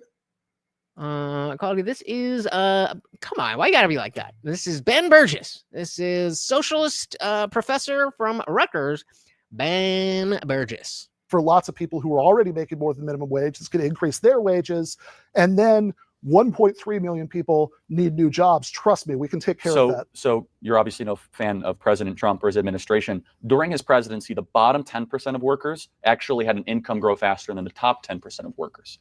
And so what we saw was a real blue-collar boom over the prior administration. Whoa. Why did that happen? Box, you're I wanted to pull that up, but Box said, wake me up when Doge hits the DOD, and just didn't show up. It has this one, and then this one, and then this one. I don't know. But indeed, making his way downtown, walking around, right? That's the word. And so what we saw was a real blue-collar boom over the prior administration. I think without having to abruptly raise the minimum wage. And the reason was, let me just finish, is an emphasis on entrepreneurship. This is an indicator that I don't hear talked about a lot, which is how many new businesses are being started. And when you raise the minimum wage, it's harder for the deli owner, the dry cleaner to enter into the market, because all of a sudden the labor pool is like, man, $15 an hour, I could barely pay to keep the lights on. So if we want new business, and you agree, entrepreneurship is a good thing, right? I think it's good to have new businesses. I'd like more of them to be organized as worker cooperatives. We're going to talk about unions in a second. We could get into that. I want to get deep into unions. Eddie Bell said, plot twist. Dude just wants socialism so he can lose a few pounds. Ain't no other way. But I do just want to say on what you're claiming about the Trump economy, because I think this is an important point, right? Why? So yes, sure. Why? What explains those numbers that you just mentioned? You'd say it's a new emphasis on entrepreneurship. I'd say it's two things. I could go through other things, okay, too, including an energy renaissance. But I think the primary things are two things. One, that quite a few states during that time period actually did raise their minimum wage, and I think that had a big effect on that. Two, sure, that employment increases give workers more bargaining power, which a lot of conservatives now object to. They say, oh, nobody wants to work. But employment increases give workers more bargaining power in the labor market, and that's a good thing. But that's not really this new emphasis on entrepreneurship that Trump was doing. If you look at all... Wait, you're saying a small business will replace big business, which cannot compete in a real open market. You mean a big business can't, or small business can't compete in a real open market? All the employment figures. Whether you're looking at the overall civilian employment rate in the United States, or whether you're breaking it down, black, white, Hispanic, whatever, all of those, you see the same trend, which is that in 2009, at the beginning of the Obama presidency, when the effects of the 2008 crash were really coming in, all of those were way up here. That it was like, you have like 10% unemployment. Over the course of the 8 years of Obama, it goes from 10% what are you doing? to 4.7% overall civilian, unemployment. And then sure, under the 4 years of Trump, or, like we'll give them a pass for the COVID part, but like under those years of Trump, then you go from 4.7 to 3.5. So that is a continuation at an overall slower rate, but I'm not gonna lie, I was not listening to him because he's just bullshitting here. So he said, what was the actual effect of the states raising the minimum wage? Less working hours and more unemployed. That's why I don't understand. Like, what is the more complicated aspect of looking at more places where this happened to make it not that it happened? Like, what are you talking about, bro? Buck said, do you all want to start an insurance company? We can pool our money. I'm good. Also, I don't have any money. Zippy said a big business wants to make a ton of profit, not just a little profit. So minimum wage and regulations benefit big business to kill market competition so they can make higher and higher profits. Right, gotcha. Okay, so I wasn't sure if you were saying that or the opposite, but yeah, that's why, you know, ever since the mom and pop versus Walmart thing has been around, and that was always a left-wing thing. And then MAGA came in and did better with it. And then as the left was sucking up to the establishment, and somehow the party switched. Shout out to Dylan Soup. Oh, my throat, guys. I don't know what is going on. I'm doing my best here, but I'm not making any promises. Contact said, fuck the insurance companies. Yeah. Just, you know, if you're gonna pull some Luigi shit, just do some shit that's actually gonna help us. 7 to 3.5. So that is a continuation at an overall slower rate, but a continuation of what had happened before. And the reason I'm bringing that up is not that I'm a big Obama guy. I mean, look. No, I know you're not. As you know, Obama. I haven't been able to do that. I think Bernie Sanders would be a good start guy, but and I want to get into that too. Yeah, absolutely. Because I think you are cleverly cloaking your radicalism in 3 issues that are agreed upon. We're gonna get to the root I don't of that. think so. I think I front loaded the radicalism and said these would be baby steps in the right direction, and I'm very confused about how you could be a populist without supporting those baby steps. We're all Hegelians now, I suppose. Let me ask you this question. But I do want to finish the point because I think it's an important one, right? That it's not that I think Obama is great. It's that I think that I said, yes, he is a big Obama guy. If you're going to say the populist thing about, Trump and, Trump economics, even though this is a guy who appointed hardcore union busters to the National Labor Relations Board, this is a guy who tried to throw millions of people off of healthcare, in terms of going against Medicaid expansion. This is a guy, who tried to make it a lot harder to qualify for food aid for those families he talked about. That the big populist thing is that he oversaw economic growth and hence job growth. Well, hey, if that's enough to be a populist. I really, honestly, for a second thought he was like talking about Trump. I was like, wow, okay, pretty base talking about Trump like this. But he's talking about Obama. Barack Obama was a better populist than he was. And he was. Wait. Okay, let me go back to this. This is a guy of labor relations. This is about Trump and Trump economics. Even though this is a guy who appointed hardcore union busters to the National Labor Relations Board. This is a guy who tried to throw millions of people off of healthcare, in terms of going against the Medicaid expansion. This is a guy, who tried to make it a lot harder to qualify for food aid for those families he talked about. Okay, I missed that. I missed all that part. But I mean, hey, common ground is common ground. But the big populist thing is that he oversaw economic growth and hence job growth. Well, hey, if that's and what else matters? What else matters? I mean, obviously a lot, but all of the issues that you alluded to are issues of people not having enough money. Enough to be a populist.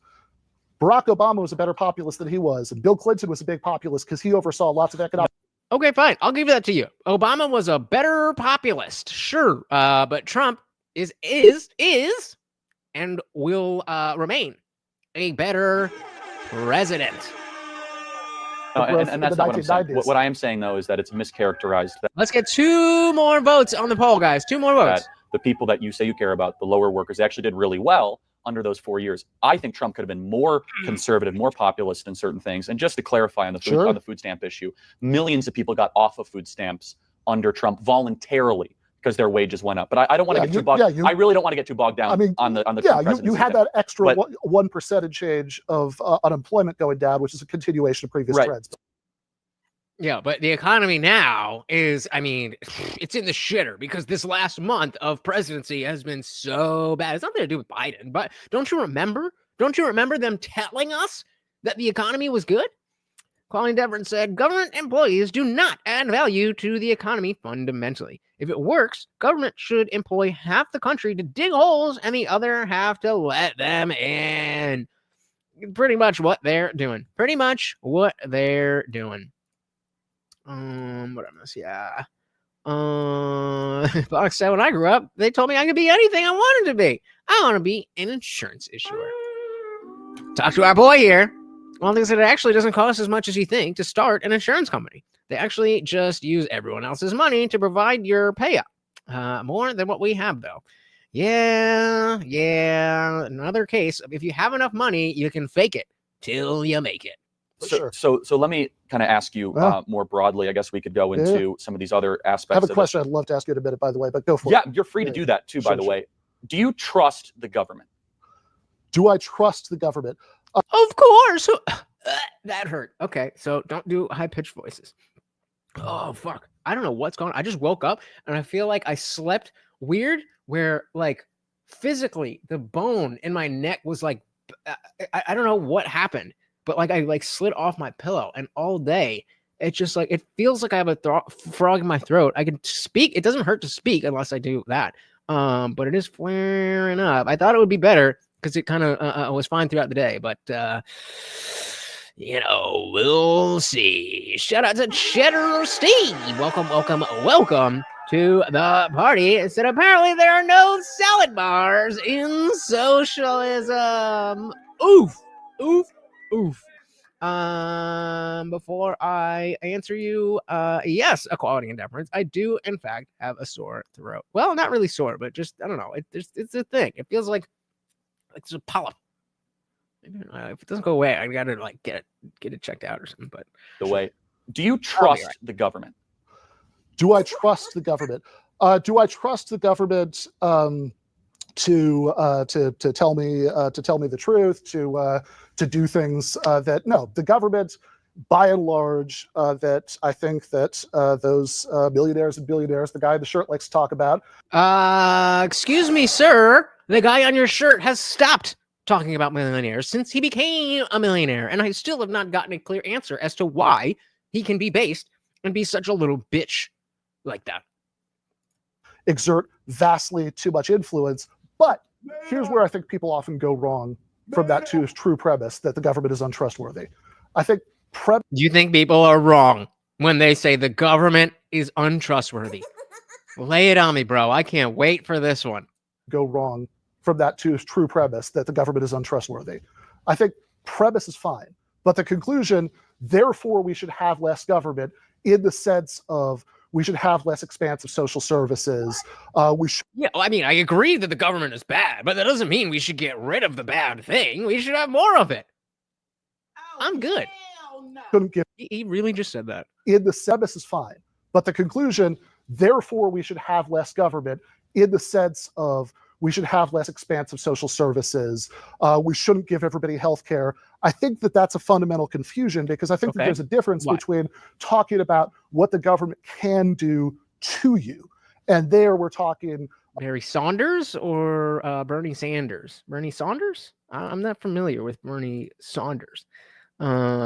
But Cheddar said, I'm 100% sure this dude gets zero pussy. I don't know, man. These fucking leftist whores. I'd bet a bunch of them are like, oh my God, he like knows all the socialists. What the government can do to you. And there we're talking about police, ICE, the expansion of the national security state, and what the government has a legal obligation to do for you in terms of supporting what I would see as fundamental human rights like healthcare and education. Let me tell you where I think there's a flaw. No, I want the market dictating healthcare. Get it? The market. Replace healthcare with anything else you want. Goods and services should be on a free market, not controlled by a government like they are now. On this, and I really want you to talk about this. You say healthcare and education. There must be bureaucrats to enforce these things. You need the administrative state. So then you get the CDC, you get the NIH, you get unregulated agencies that you, as being someone who focuses on democracy, focuses on the power of the people, where is the check and balance against the CDC, the NIH, HHS? Well, 3 years later, there is an answer to that question. Shout out to Doge. So how much does it cost to fix a broken arm? The answer right now is depends. And whose fault do you think that is? that's Trump's fault, or is that Obama's fault, or is that Biden's fault, or whose fault? Whose fault would that be? Focuses on the power of the people. Where is the check and balance against the CDC, the NIH, HHS? For every government program, you need hundreds of thousands of desk workers, which is where the word bureaucrat comes from in French. Colony said, home remedy, a cup of nice warm water, bit of lemon, honey, and vitamin C. I may have a packet of like that emergency stuff, vitamin C, somewhere around. And I do have warm water that comes out of the tap. But I don't have lemon or honey. So, oh man, baby, we're just gonna fucking muscle through it. You need hundreds of thousands of desk workers, which is where the word bureaucrat. Right. Okay, you're getting close. So it's good, correct. It is Big Pharma's fault. And who empowered Big Pharma? The free market or the government? Comes from in French. So you say you don't trust the government, yet you support expanding the social services, which will then necessarily expand government. Why do you want to expand something you don't trust? Well, first of all, congratulations on the French vocabulary. I like it. But I have other words too. Shout out to Mighty Starlock. Welcome to the party. Said Charlie Kirk, run a comb through that hair. It's a party up top. Well, this is back in his earlier days. This was 3 years ago. But I don't disagree. Welcome to the party. Well, I mean, I could bake some moonshine, but it's the honey and the lemon is that the problem. Oh, now we're all gonna fucking say what's wrong with lunch. I'll figure it out. All right, I'm all right. I'm good. Don't fucking worry about it. Thank you. I appreciate it, but leave me alone. Expand something you don't trust. Making me self-conscious. Social services, which will then necessarily expand government. Why do you want to expand something you don't trust? Well, first, yo, Cheddar Steve is a savage. Said, who cares how he, being Ben, sees things? He can't see his own dick. Yikes. First of all, congratulations on the French vocabulary. I like it. But I have other words too. We could après no les deluge, which means after me the flood. We could talk about all my favorite French terms if you'd like. We could do a whole thing. You write for the Jacobin magazine, for goodness sake, so we could exchange notes on Robespierre and Jean-Jacques Rousseau. I've only read The Confessions once. Go ahead. Okay. Well, I'd be happy to do all of that. Although, my French is like Duolingo. I can't do that much. But I'm done. I promise. But I would say that if you don't want bureaucrats to have more power, if that's the big objection. No, that's part of the objection. Okay, it's an element of it. Sure. So let's start with that element. So if you don't want bureaucrats to have more power, then the thing that you should really object to is taking power away from the bureaucrats. Right? Because you said earlier, you think we got to have some kind of social safety net. So we're agreeing that there are some social services programs. We're arguing about how expansive they should be and how they should work. Mm-hmm. Generous versus correct. Welcome to the conversation. Is limited. Sure. Okay. But this is the thing. If you want those bureaucrats to have less power, you don't want limited. That's the last thing that you want. You want generous. And here's why. Here's why. You're gonna have to convince me on this I know. Like, all right. Really so he's saying, no. You're actually wrong. That small government is bad. You want more government. Here's why. All right, here's why. You want generous, and here's why. Here's why. I know. Like I really liked what you just did there. The like that was some good. The conversation happens when you leave your home and talk to other people. So to restrain their power, you must give them a lot of power. No, you're not giving them any power. You're taking away their power. It's a really simple argument. Here's how it goes. Claudia Devon said, idea for social safety net. Public execution. I'm going to disagree there. Oh, you're not giving them any power. You're taking away their power. It's a really simple argument. Here's how it goes. That means-tested programs give power to bureaucrats. When you say you have to jump through all these hoops to qualify for something, and there's some bureaucrat who gets to decide whether you get it or not. Here's why you're wrong. So we should just give the money to anybody who asks then, because the bureaucrats are bad, right? It's not that the bureaucrats are bad because they cost us money. It's just that they're bad. So instead of creating a reason for people to not get free money, that needs bureaucracy. We should just give everybody free money. What? That's literally his argument. What the fuck are you talking about? The bureaucrats are not bad inherently. They're bad because they cost us money and they don't give us stuff. costing us more money and giving away more stuff does not solve the problem that the bureaucrats create. You fucking moron. For something, and there's some bureaucrat who gets to decide whether you get it or not. Here's why bureaucrats have more power. Whereas when you say this is a legal right that every single person has as a citizen, no Canadian is having a bureaucrat decide whether they qualify for healthcare. Or in Finland, you talked about all of the policies that, in Norway that you thought would be an issue for me. Finland is the poorest where they have, country. Okay, I don't think it's because of this, but in Finland, where they don't even have private schools, and certainly I thought you were about to make an argument. Giving an example of a thing that does not really relate to what we're talking about is not an argument.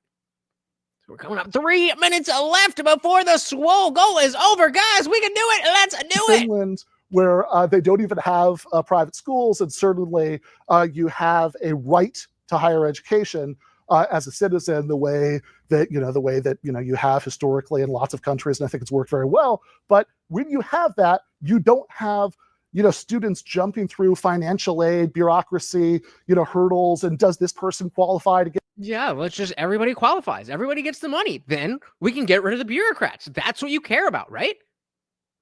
Notice how Charlie knew enough to be like, well, that's part of it. It's not just getting rid of bureaucrats for the sake of getting rid of bureaucrats. It's getting rid of bureaucracy in general to save Americans money. Getting rid of the bureaucrats and giving more money is a worse problem. Get schooled, is that person qualified to school, where bureaucrats have the power to decide what's up? Because that's the case where bureaucrats have power over you. If everybody gets something as a right of citizenship, bureaucrats have no power in that circumstance. Let me. I was hoping that there was something a little bit deeper than, no, let's just give everybody money. But it really is, no, just give everybody money so there's no bureaucrats. You would like that because you hate bureaucrats, right? Stupid. Hey, shout out to Zippy Emily with the $2 make you holla.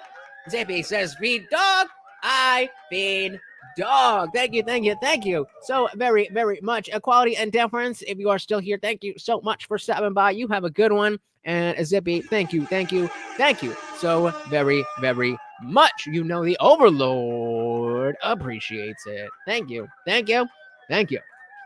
Evil said they do have this thing called MAID in Canada, where bureaucrats are recommending you end yourself. That's good, right? Well, no, that's bad. So if we get rid of the bureaucrats and just kill all of the Canadians, according to Ben Burgis, right? Then we got rid of the bureaucrats, and now everybody can die. Bro, what? He's like, motherfucker did not just say, yes, bureaucrats do decide what people, what healthcare people get. No, it's a mechanism of means testing, and the econometrics are actually in this study.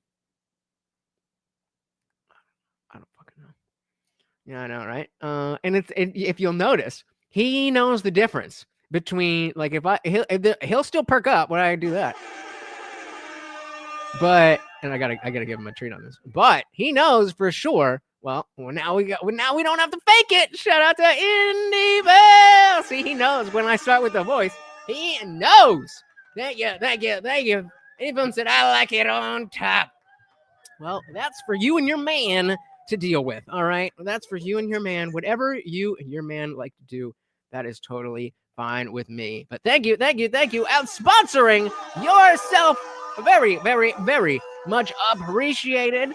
And we did not hit our goal, but we got there halfway, and we got where are we? We got a gifted membership from Box. Thank you very, very much. Let's give Morty another treat. Shout out to D. I believe, were you already in Discord? I forget if you're already in Discord. Either way, the link is at the top of the chat. You got a gifted membership, so make sure you are in there so that you can join the after party. Thank you so very, very much. Let's dive right back in here. Power over you. If everybody gets something as a right of citizenship, bureaucrats have no power in that circumstance. So let me ask you something, though. So you want Medicare for all. Yeah. Yet HHS is the largest civilian branch of our government. So as we have expanded Medicare, as we've expanded Medicaid, it hasn't been means tested as you want. We have hundreds of thousands of desk workers that are doing the means testing. Are you qualified? Yeah. Medicare reimbursements. And so even Yes, under your example, well, but it's Medicaid, woefully idealistic. The point is, Medicaid is a means you tested. cannot have a generous social program without a massive bureaucratic and, dare I say, corrupt administrative state. Well, I think Woodrow Wilson would even say that. Well, you need the administrative you state. think I like Woodrow Wilson, the guy who Probably. the He guy, was a college professor. So, okay, well, okay, and a college president. So he's kind of in your world. Well, okay, trust me, neither of those things earn any points for me. But but I think that well, to everybody else in your camp, it's the only thing that matters. That's fair. But I mean, Woodrow Wilson is the guy who resegregated the federal bureaucracy after trust it me, I could integrated. do a whole speech on He that. put Eugene Javit Debs in jail. Nobody on the left is going to say Woodrow Wilson is a hero. Liberals, nobody on the left. But I was just Before it goes on, I think I missed this. Box said, dude, they literally do retirements out of a mine shaft. You wonder why 150-year-olds are on the Social Security rosters. COBOL. I've not heard of that. What is COBOL?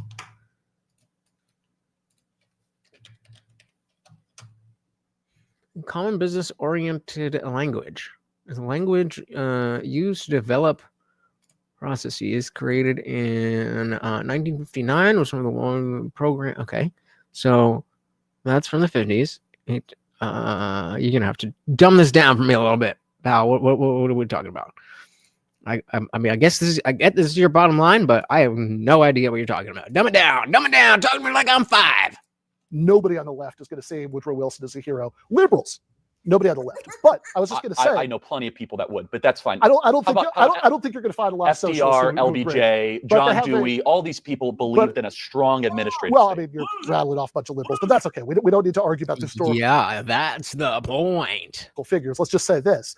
If you're talking about administrative state, bureaucracy, well, your example is Medicaid, which is a means-tested program. And even at that, It's supposed to be, but it gets lost in the bureaucracy. That's the argument. You're not addressing the argument. So Zippy says, COBOL, am I saying that right? COBOL is the programming language government uses. They would use in English, please. Evan said, Woodrow Wilson ended World War II before it happened and showed Birth of a Nation, a sweet racist movie at the White House. Democrat hero. I mean, you know, hey. So you're saying the technology that the government is using is so old and flawed, which is why we have, you know, millions of people over 120 years old. Is that the bottom line here? is Medicaid, which is a means-tested program. And even at that, even despite the means testing, which is the part that gives the bureaucrats their power, which is also the part I'm objecting to, even despite that, we're talking about bureaucracies, as I think you mentioned. I mean, so is Christianity, but all the Republicans love Christianity. So what? I don't know what this is. I don't understand the language of why is again. Explain to me like a vibe. I get that you guys are saying it's bad and that it leads to finding 150-year-olds on Social Security. I get that. What is the issue with what is it like a different? Is it like Windows, Linux, iOS, and COBOL? Like, are those in the same realm? Like, I don't know what we're talking about. Also, the part I'm objecting to, even despite that, we're talking about bureaucracies. As I think you mentioned earlier, the government has no monopoly on bureaucracies, plenty of bureaucracies in the private sector. And if you want to know which programs. Yeah, but we got to the moon. Right? Have the smallest overhead, right? Even Medicaid, even despite the means testing, Medicaid. Blow your nose, bro. Medicare, all of those. Might be talking like this. And, all the programs. Blow your nose, bro. Even Medicaid, even despite the means testing, Medicaid, Medicare, all of those have much smaller administrative overhead than any of the private insurance companies, because the private insurance companies, one, they have to plan out their strategy for competing. Right, but the reason that the insurance company is not a good example for anything is, once again, how closely connected they are to the establishment and how much bureaucracy there is around those prices. All right, so Buck says, so the talking point was that 150-year-olds were taking checks. 2 points. No one over 115 has gotten a Social Security check since 2015 when they passed laws about it. See, now you don't end it with the ... And you said, come on, guys, help me out here. Help me out. There we go. Old COBOL is computers is what the government is using. So that's why there is problems. Got it. Thank you. Companies, because the private insurance companies, one, they have to plan out their strategy for competing with each other, and two, the private insurance companies have a vast bureaucracy that is dedicated to finding ways to deny people's claims because they've always got one eye on the bottom line for shareholders. And one question I'm very curious about, by the way, is thank goodness for Doge, right? Thank goodness for Doge. that they Yeah, I mean, this is not like so let's say people over 150 years old receiving Social Security. Let's do marketplace.org. Marketplace.org. They really just want to get the message out there. So Elon Musk, de facto leader Doge, says that tens of millions of people are marked alive. Can we get the picture? The picture? Yeah. What's this then? Can you explain this, Mr. Box? What do we have here? Bro, if I want to rummage through random personal shit, I could have done that on a PayPal. Hello, having tens of millions of people marked in Social Security as alive when they are definitely dead is a huge problem. Obviously, some of these people would have been alive before America existed as a country. Obviously not here, but we go down here.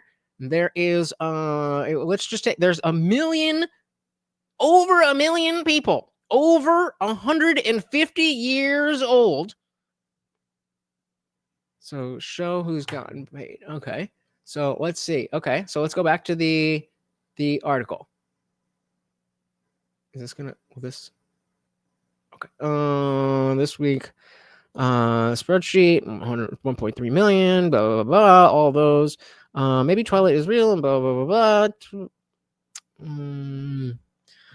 Trump people are receiving fraudulent payments. If you take these million people off Social Security, all right. But data on the Social Security Administration website that shows only about 89,000 people over the age of 9 are receiving payments on the basis of their earnings, and there are only estimated about 100,000 centenarians living in the U.S. according to the United Nations data. While the oldest known human being lived to the age of 122. The idea that millions of centenarians are still receiving benefits is preposterous, said Eric Kingson, a professor emeritus of social work at Syracuse University and an expert on Social Security. All right, so how do we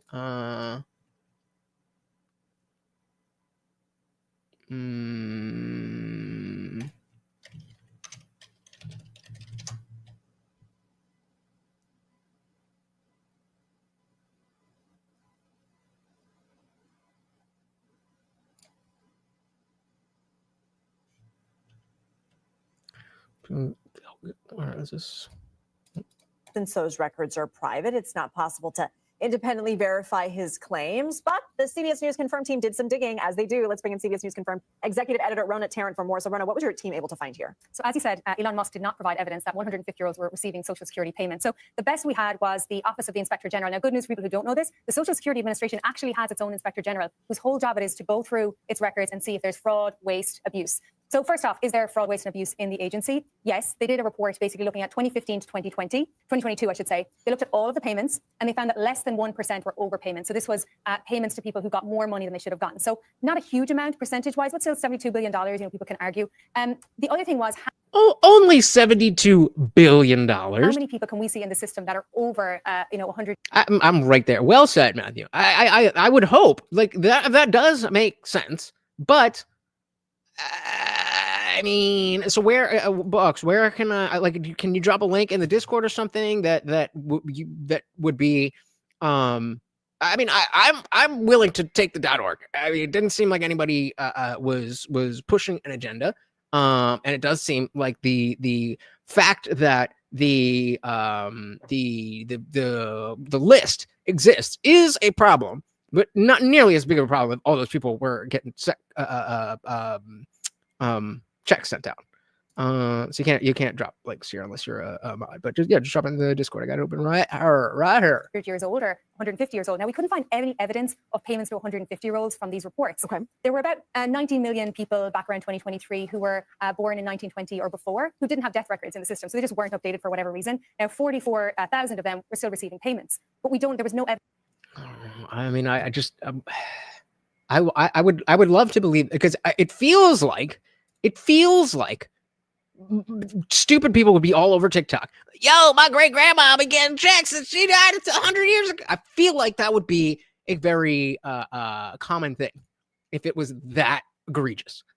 It makes sense that there's not all of these checks going out, because you remember during the PPP loans, people were fucking stupid, and the Chase Bank glitch. Feel like we would have seen some fake Social Security on TikTok. I'm just saying. But I mean, we definitely can't say that the list isn't there. That's still an issue. It's, again, not as big of an issue if the checks aren't going out, but it's still an issue. Matthew said it's 100% possible Elon didn't know exactly what he was looking at, but I know lots of people that didn't report deaths over the years to keep getting checks. The basis of the show, Shameless. Very, very true. Good point. What was her name? Aunt? I don't remember. She's married in the backyard, though. Shout out to Shameless and shout out to Emmy Rossum. Can we just get a minute for Emmy Rossum? Rossum, whatever. Perfect.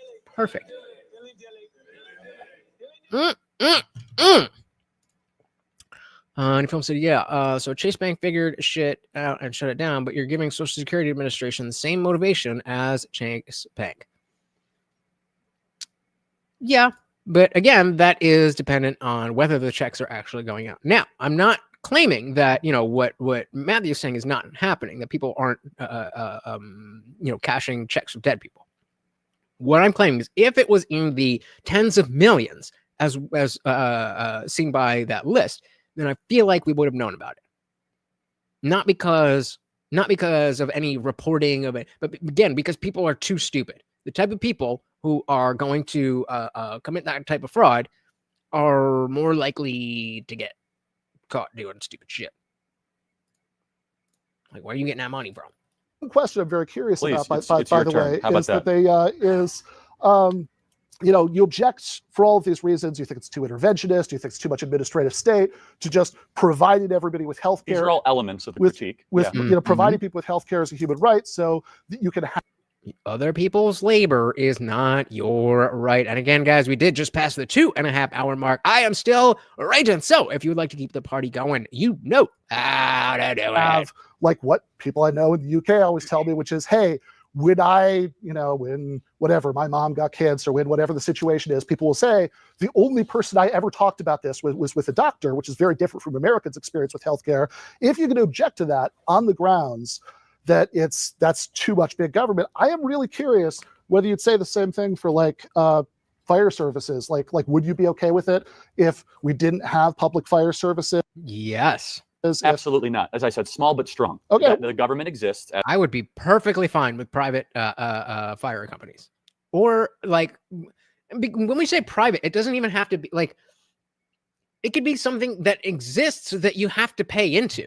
Then like an HOA, that it's not like you don't have to live there, but if you want them, just like if you want them to fucking come, then you decide to pay that instead of it being part of a tax that you could decide, my shit burns down, then that's a really stupid idea, but you have the freedom to do so.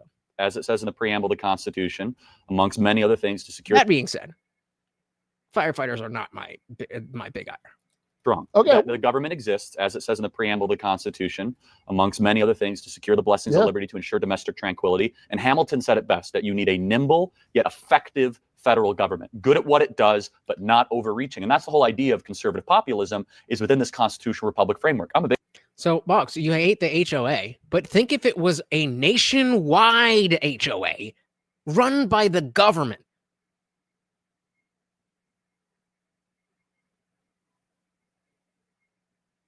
That's worse, right?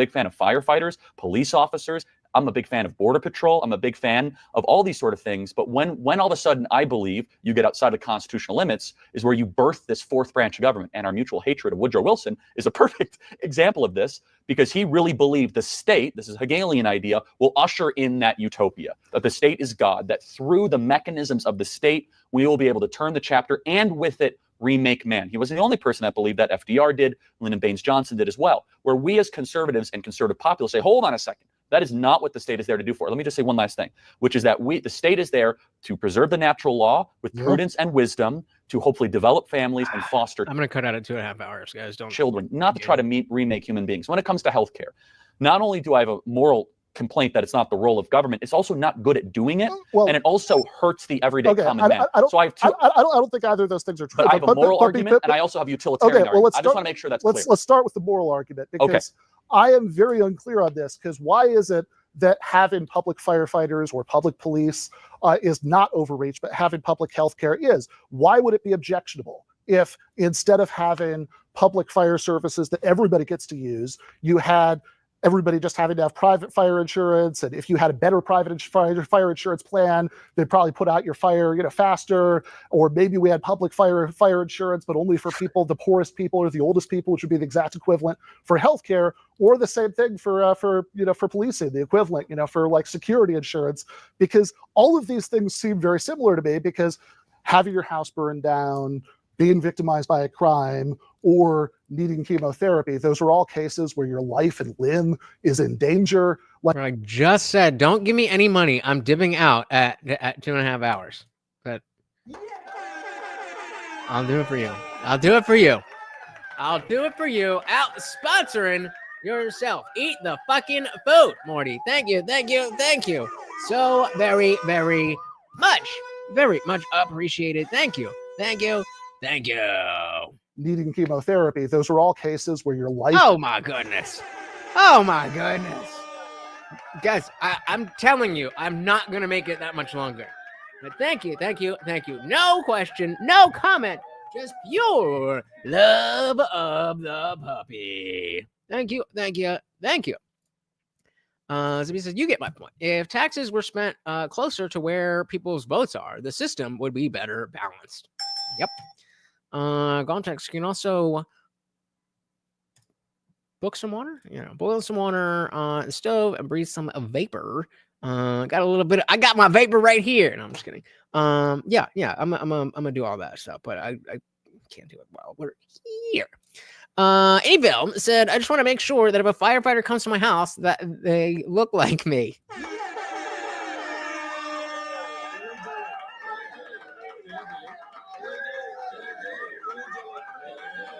Good one. He said, hi, consumer tax, but no new taxes and fees for using the government. Criminal fines are okay. All about that. Definitely vote local. And not sure if this is a joke, because I do believe that I have chicken broth, but I'm not going to do that. Victimized by a crime or needing chemotherapy, those are all cases where your life and limb is in danger. Like, these seem pretty parallel to me. What do you see as the big disanalogy? So the first problem is mostly local, police and fire, so therefore it's more accountable. Okay. So the dollars don't go to some sort of albatross to the kingdom of Washington, D.C. of unelected, unknown, kind of just unchecked bureaucrats. That's number one. Number two, we do have a system in the country, despite what you're saying, where if you need healthcare, you will be taken care of. Is it broken? Is it inadequate? I just said, though, right? Well, hold on a second. That's already what we have. You will not go to an ER with a broken leg and then it'll be like, do you have insurance? We're not going to fix it. They're not going to be like, are you a legal citizen? Then we're not helping. If you need healthcare, you will be taken care of. Is it Well, broken? Is it what I just inadequate? said, though, right? Well, hold on a second. I'm saying it is illegal to deny someone service to care. Illegal. Now, do we have problems with our healthcare system? Do you think if you could put me in a room and I could strike a huge bargain with you? I think that there are elements of the German system that are admirable. I will say that. Where you have a public system and a private system. Where I start to all of a sudden say timeout, no go, no fly zone is where I hear people like Bernie Sanders, and I'm paraphrasing, who want to get rid of private insurance as we know it.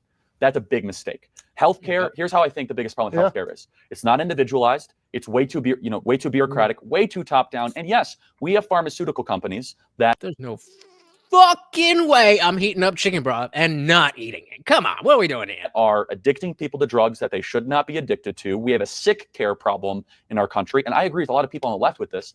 On this, maybe we'll agree that we have an obesity problem. We have a problem of how we get our food. We have a corporate farming problem. I agree with all those things. Do I think that a government-run system of healthcare that will be more similar to how the IRS or how the Postal Service works, that's how somehow going to be the solution to that?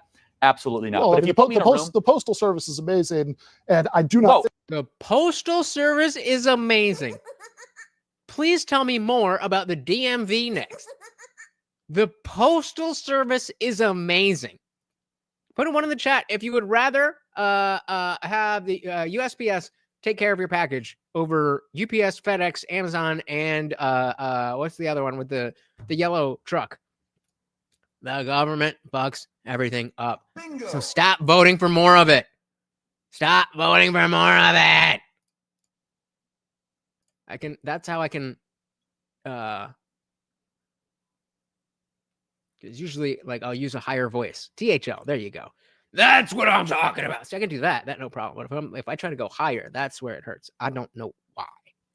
But you guys probably don't like that anyway. So absolutely the Postal Service is amazing, and I do not think say that again. The Postal Service is amazing. It has been an engine of upward mobility. It has been an engine of racial equality. If you building the black middle class, massively an engine of that. Have you ever used the Postal Service? I have, and the Postal Service will carry a letter from here to Alaska. So FedEx. Exactly. No, not for the same price, and they're certainly not going to serve. You know it's going to get. Yeah, you know it's going to get there, and it's probably going to get there faster, and you can pay for overnight shipping. There. No, I do not know that, and it's certainly not going to do it. It's never going to get there with as much service. Thank you, Zippy. You have a good one, brother. To out of the way rural areas. I got to give you credit. Anything. I've never heard anyone defend the post office. Like it's cheap. Well, you need to talk to more people because like the post office is an amazing institution and it should be massively expanded. In fact, one of the best things I think they have in some of those Scandinavian countries is postal banking, which if we did that, Bernie Sanders' proposal would immediately put out of business all the payday.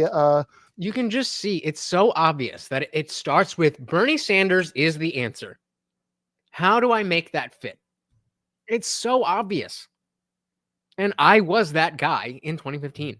That's how I can tell you for sure that that's the way that he's looking at this. Payday loan vampires that, prey on unbanked people would create millions of new, good unionized jobs. Postal Service is great, but I do want to go back because I don't want this. I don't want this to get lost. The post office lost hundreds of thousands of packages and was 6 months late. That's where you want to run our healthcare system. I think you remember the saying "going postal." That's because the post office was so bad that people would go insane. I think that first of all. I think that if you actually have a fairer look at the numbers, I think the Postal Service does do a really good job. I think that oftentimes. Are you paying for the FedEx though, or is he paying for the FedEx? Because that's good. I was hoping one of you guys would know. I don't know, and like his argument about the post office being good is so stupid that like I'm just over it. Gontek said, give the government power because you get mail sort of on time, but not usually. Actually, it describes government programs perfectly. Pretty much. So they need a Bernie Trump hybrid. They need Donald Sanders. Nope.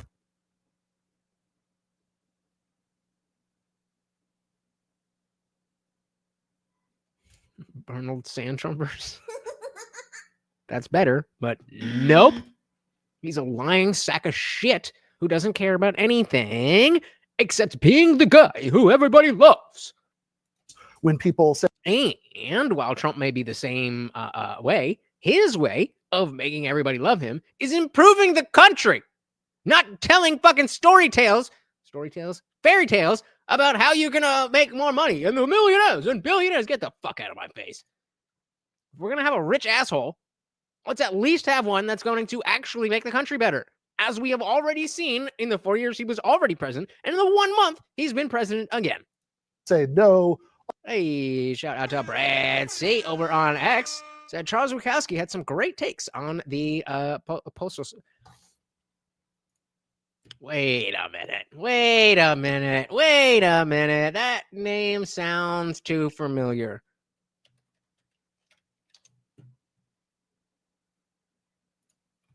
Oh, that's not what I wanted. Come on.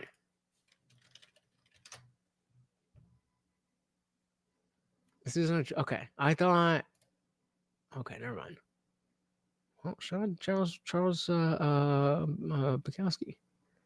His famous quote: "If you're losing your soul and you know it, then you've still got a soul left to lose."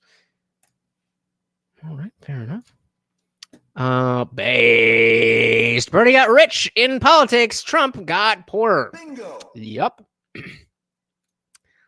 Already ahead of you, buddy. But very interesting. Shout out to Charles Bukowski. I was on a different track, but yeah, definitely go check out The Post Office by Charles Bukowski. Does do a really good job. I think that oftentimes when people say no, they are not using the same metrics to evaluate it they'd use to evaluate everything else. But if you want to know something that would be very much like what Medicare for All would be like if we had it in the United States, then I'd say looking at delivery of packages is probably not what you want to do. What you probably want to look at is the DMV. Countries like Canada, where they already have Medicare for All. Talk to a Canadian. You can do it pretty easily if you live on the northern part of America, because they come here to get health care. Great Britain, where they've gone further, and the hospitals are publicly owned. That's all the. Let's talk about that. Well, okay, but those are places. That's a different thing. Where people live longer, where fewer of their babies die, where the rate of mortality. Wait. So I just want to be sure, Ben, you're worried about babies dying. Okay, I just want to make sure. That we have it out there. Where fewer of their babies die, where the rate of mortality amenable to health care. I told you. What did I tell you? Didn't I tell you? Because I told you. And when did I tell you? A long time ago. And what did I say? What happened? I told you exactly what just happened. Is way better. Or look, you said you want it to be local, that you don't like the fact. Super localized. Sure, local, great. So if all the hospitals were municipally owned, you'd be cool with that? All the hospitals, it would be, well, first of all, that happened. All the what? Hospitals were municipally owned. You'd be cool with that? All the hospitals, it would be, well, first of all, that happened. That's actually the case in a lot of places. There's a lot of county-run hospitals all across the country. I'm not denying they're county-run. Okay, so you would be. I think his point is that there's a lot of private hospitals as well. Okay with that. So it really has nothing to do with centralization. Well, no, it does. Trust me. The city of Chicago can be equally, if not more corrupt than the Kingdom of Washington, D.C. Is it going to be more corrupt than the private insurance companies?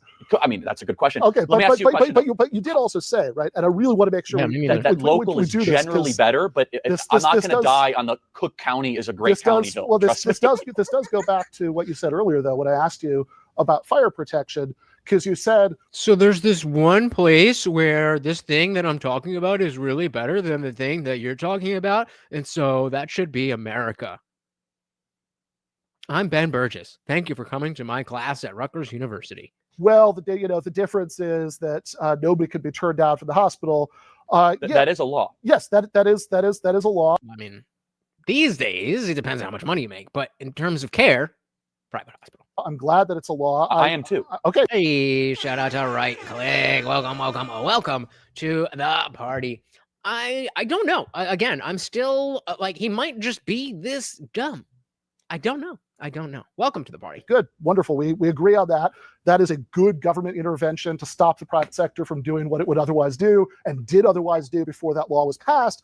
But also, I would say, do the equivalent for the fire services. That the only people who get it without having to pay at the point of service are the poorest people, are the oldest people. Everybody else has to rely on private fire insurance, which varies wildly in quality. And if you don't have private fire insurance and you're not poor enough to qualify for the means-tested bureaucrat-enabling system for poor people, and you're not old enough for the other one, and you end up having to have the fire department come and save you anyway, then you have a giant bill that's going to bankrupt you. Do you think that sounds like a fair system? No. So let me ask you a question. Yeah. So is that, here's where, how do you define healthcare? This is a very important question, right? Because healthcare could be, hey, I just got a gunshot wound, I need to be taken care of. Absolutely. Or he is a liberal. Well, I mean, okay, I'm putting this down. I think he's in economics, but I mean, 6 of one half a dozen the other, right? or healthcare could be, I'm 800 pounds overweight, I'm taking. Let's do that. It's like a fair system. No. So let me ask you a question. Yeah. So is that, here's where, how do you define healthcare? This is a very important question, right? Because healthcare could be, hey, I just got a gunshot wound, I need to be taken care of. Absolutely. Or healthcare could be, I'm 800 pounds overweight, I'm eating terribly, I have no sort of interest to exercise or eat well. Why all of a sudden should... That's me. Well, I don't eat that badly, but I definitely don't want to exercise. That person be put into the same exact level of care? Not yet, but this was 3 years ago, so I think he's a little bit more open with that kind of stuff these days. Of someone that has saved money and taken care of their health. Why should someone who's 800 pounds overweight be given in this sort of realm? Why should human agency and choice have zero emphasis at all?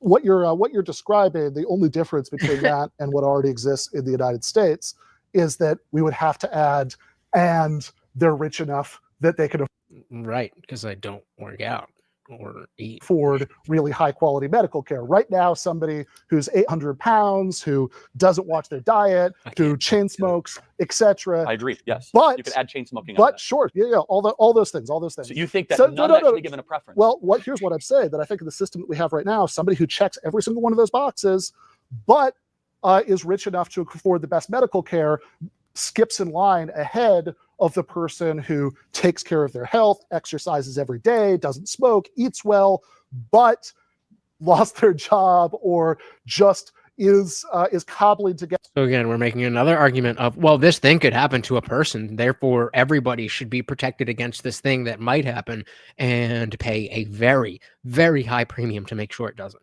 Other 4 part-time jobs like so many Americans are, and thus doesn't have employer health insurance. It's an interesting question. So you believe just because you have better money, you shouldn't be able to have better stuff?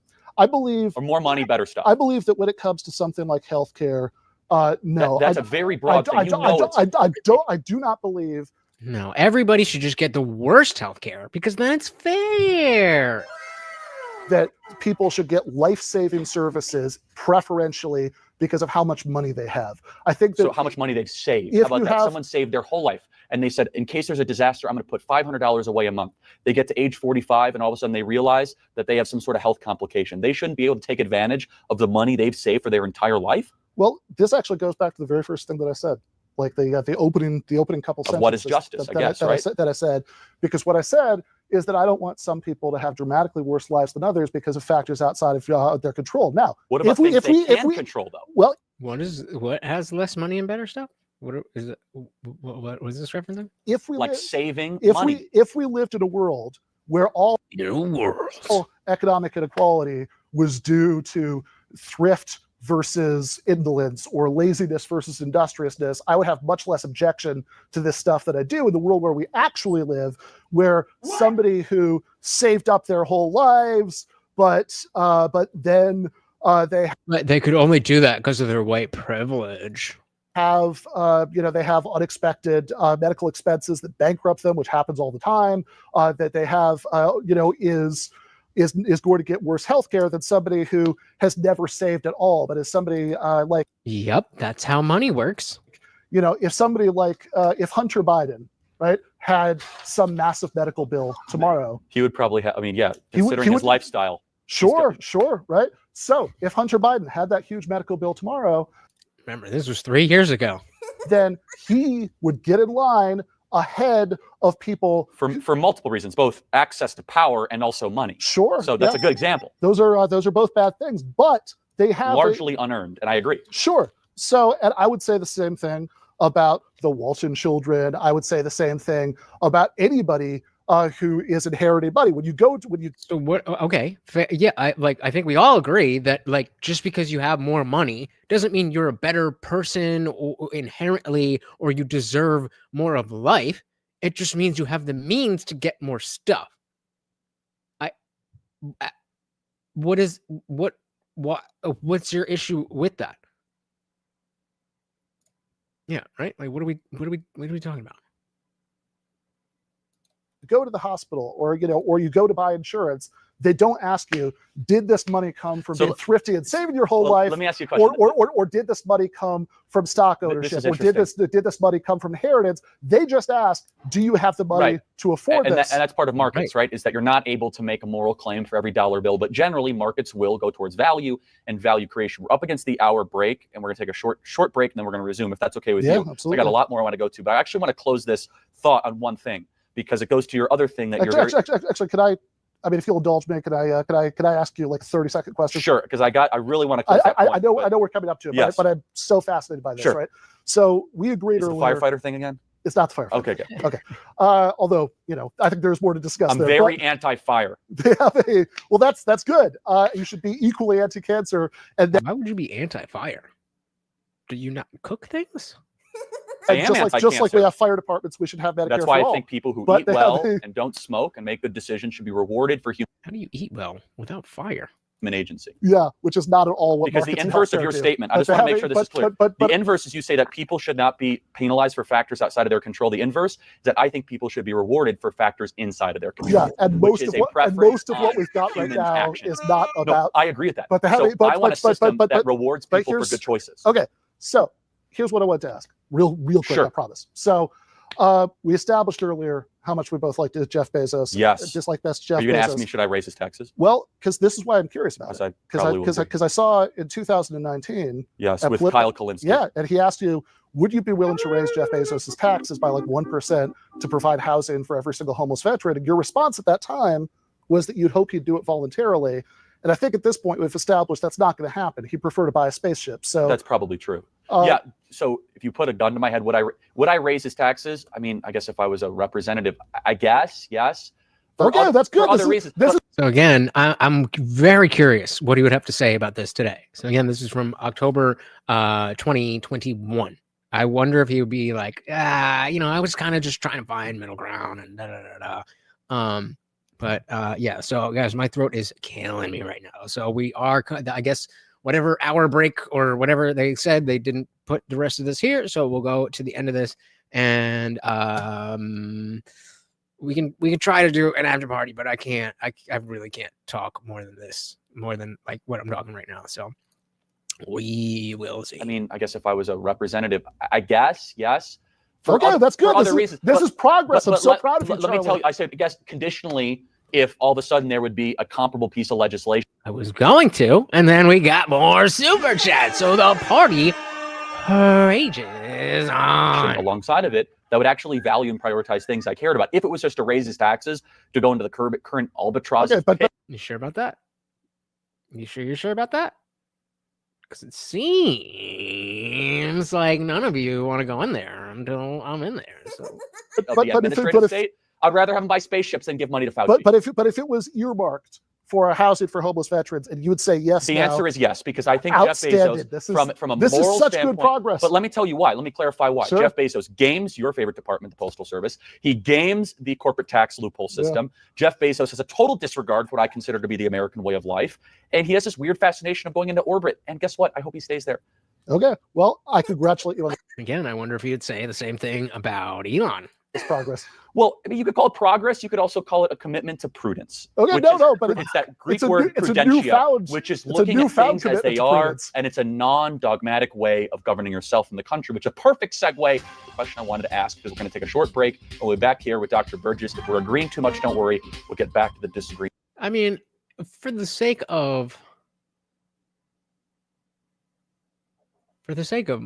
fuck my throat, dude.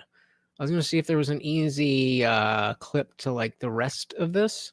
I don't know where we are. But that is it for tonight. Right clicks. And I was listening to a JEDM track I found and thought, Lutch is gonna love this. All right, well, we will get to it. At this time? No, this was TPUSA. Was that he was with the Young Turks? That was a while ago. Right now, you could easily play a grift alien haggler in a Star Wars movie, possibly named a Bobo. I'll take your word for it. I apologize for dipping out, guys, but I am really struggling. It wasn't hit me until like the 2 hour mark, but I don't know. I went up and in pitch and something got fucked. So, we'll see what we can do in the after party. But I do have to end it here. And reach the end of the video anyway. And surprise, socialism is stupid. I don't think we needed that lesson specifically, but it is very important to reiterate these things in our minds so that, we don't get fooled by people who be talking nice. You know what I mean? You know what I mean? So thank you so very, very much, guys. I'm sorry that I didn't have a little bit more energy. Hopefully by Wednesday, this has gone away, but if not, then we got bigger problems. We will cross that bridge when we come to it. Either way, thank you so much. Again, that is the Overlord, aka Morty, and I have been your host, Lutch, aka the Indian Jesus, here to resurrect the second coming of common sense. Until next time, guys, we are out of here. Peace.